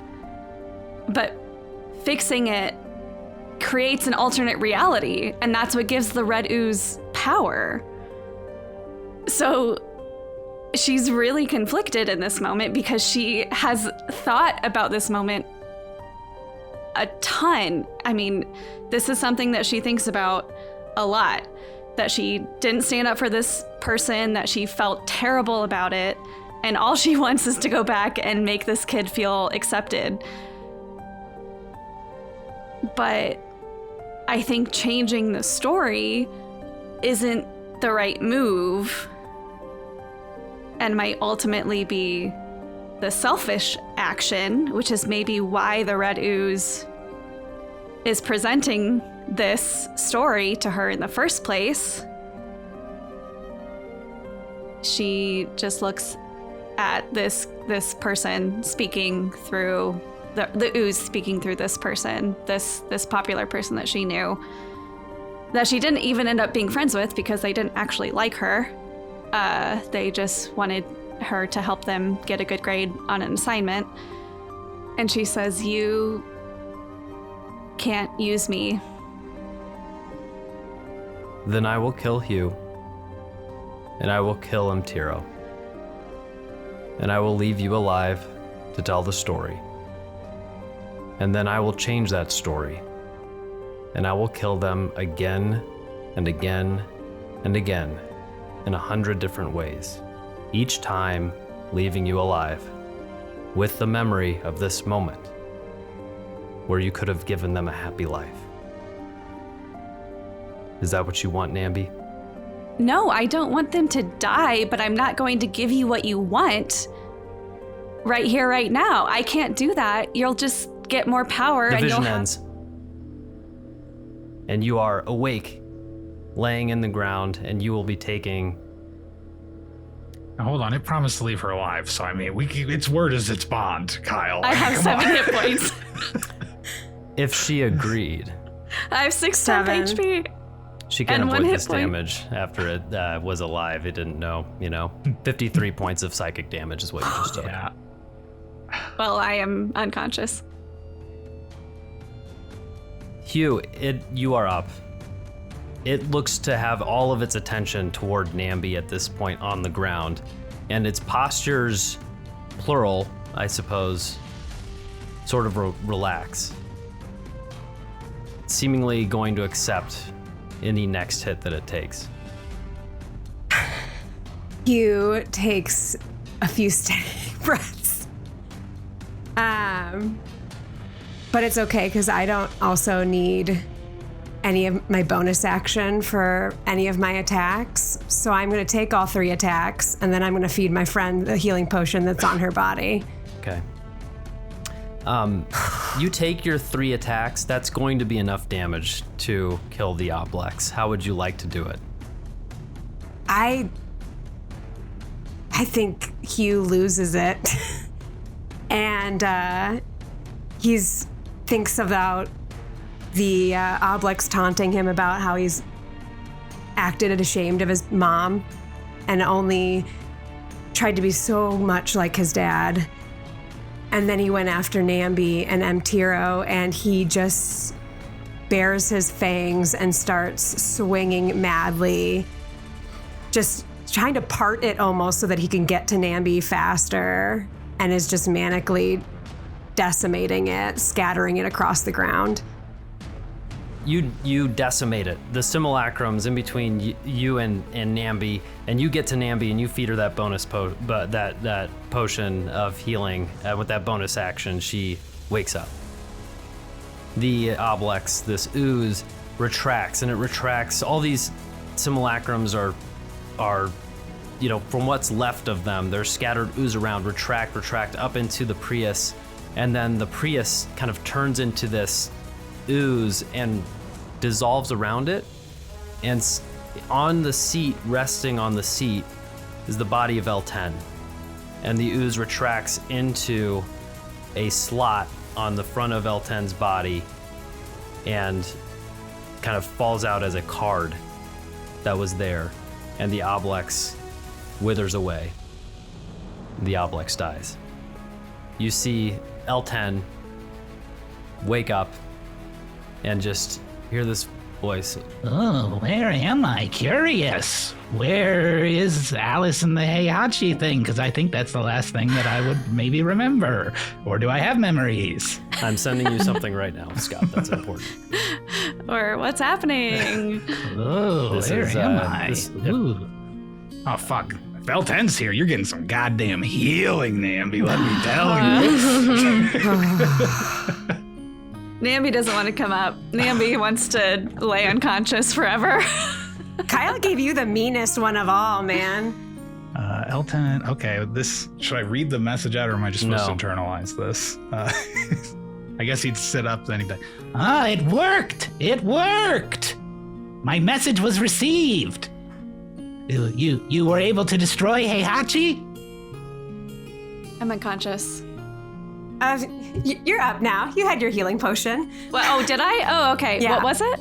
What amount? What is it? Like is it 2d4 plus 2? Is that what it is? A healing potion? I think so. Yeah. I think so. Yeah, I think he's taken care of, but what message did you send? Oh, I sent the prophecy of you, Huguenard. That was you? That was me.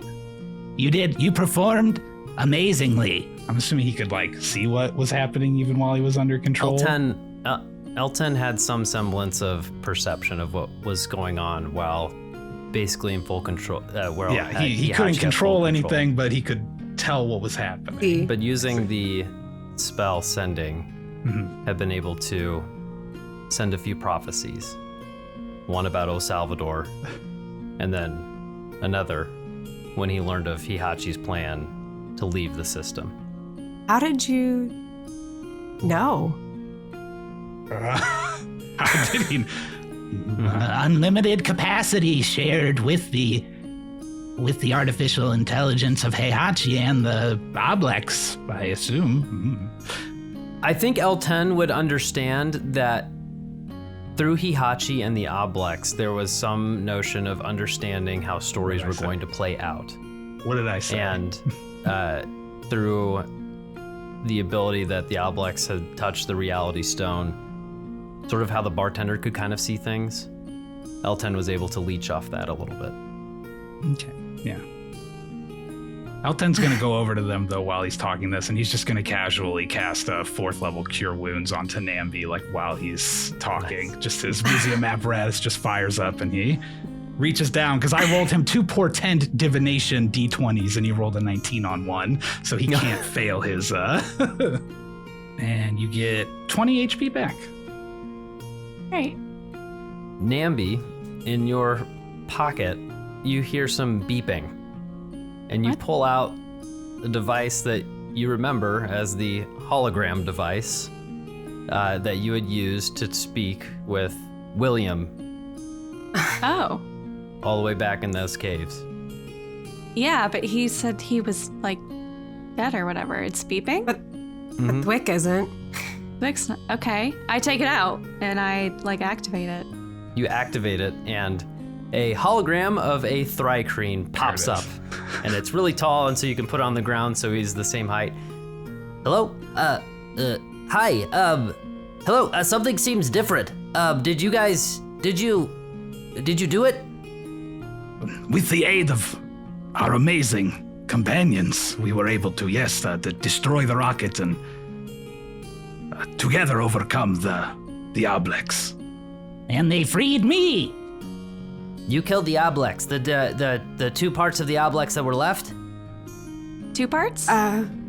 Was it bigger? Did it seem stronger than it had been before when you'd only fought one of them? No, I don't. We are also stronger since we fought one, so it's very difficult for me to make that assessment. I don't know. Yes, it does seem that way. Yes, it did. It did feel. Wow. Oh, wow. You did it. Hooks, help me. The plan is actually working. It's actually working. Okay. I need you all to come to me and we will fill you in on everything. So she'll be arriving to bring you here in just a few moments. Probably 3, 2, 1, and then close by, a portal opens on the ground. It opens with this like trail of fire. When you look and there's a hole that forms and it just looks like fire beneath. And this hand like reaches up and this old tiefling woman climbs out with a cigarette in her mouth. Beatrice! And she walks out and she kind of like steps up and, hello, you 3. I'm sorry to be the one that has to tell you this, but you're all going to hell. And that is where we're gonna end this chapter of Expedition Untold. Thank you to all the players. Thank you to all of our Cyberpunk Crowning AIchievement players, Mav, Landy, and Kitty. Thank you to Scott, Brooke, and Becca. Their socials can be found in the description. If you want to see the video of the episode, it'll be up on our YouTube. Follow us at Talltale Tavern Podcast on Instagram, YouTube, and TikTok. If you like us, give us one of those good 5-star reviews. Join our Discord too. Thank you to Tyler Adelsperger for our intro music. Thank you to Zaezar for our artwork. And with that, we will see you next time at the Talltale Tavern. Don't hate Namby. She's just young and insecure.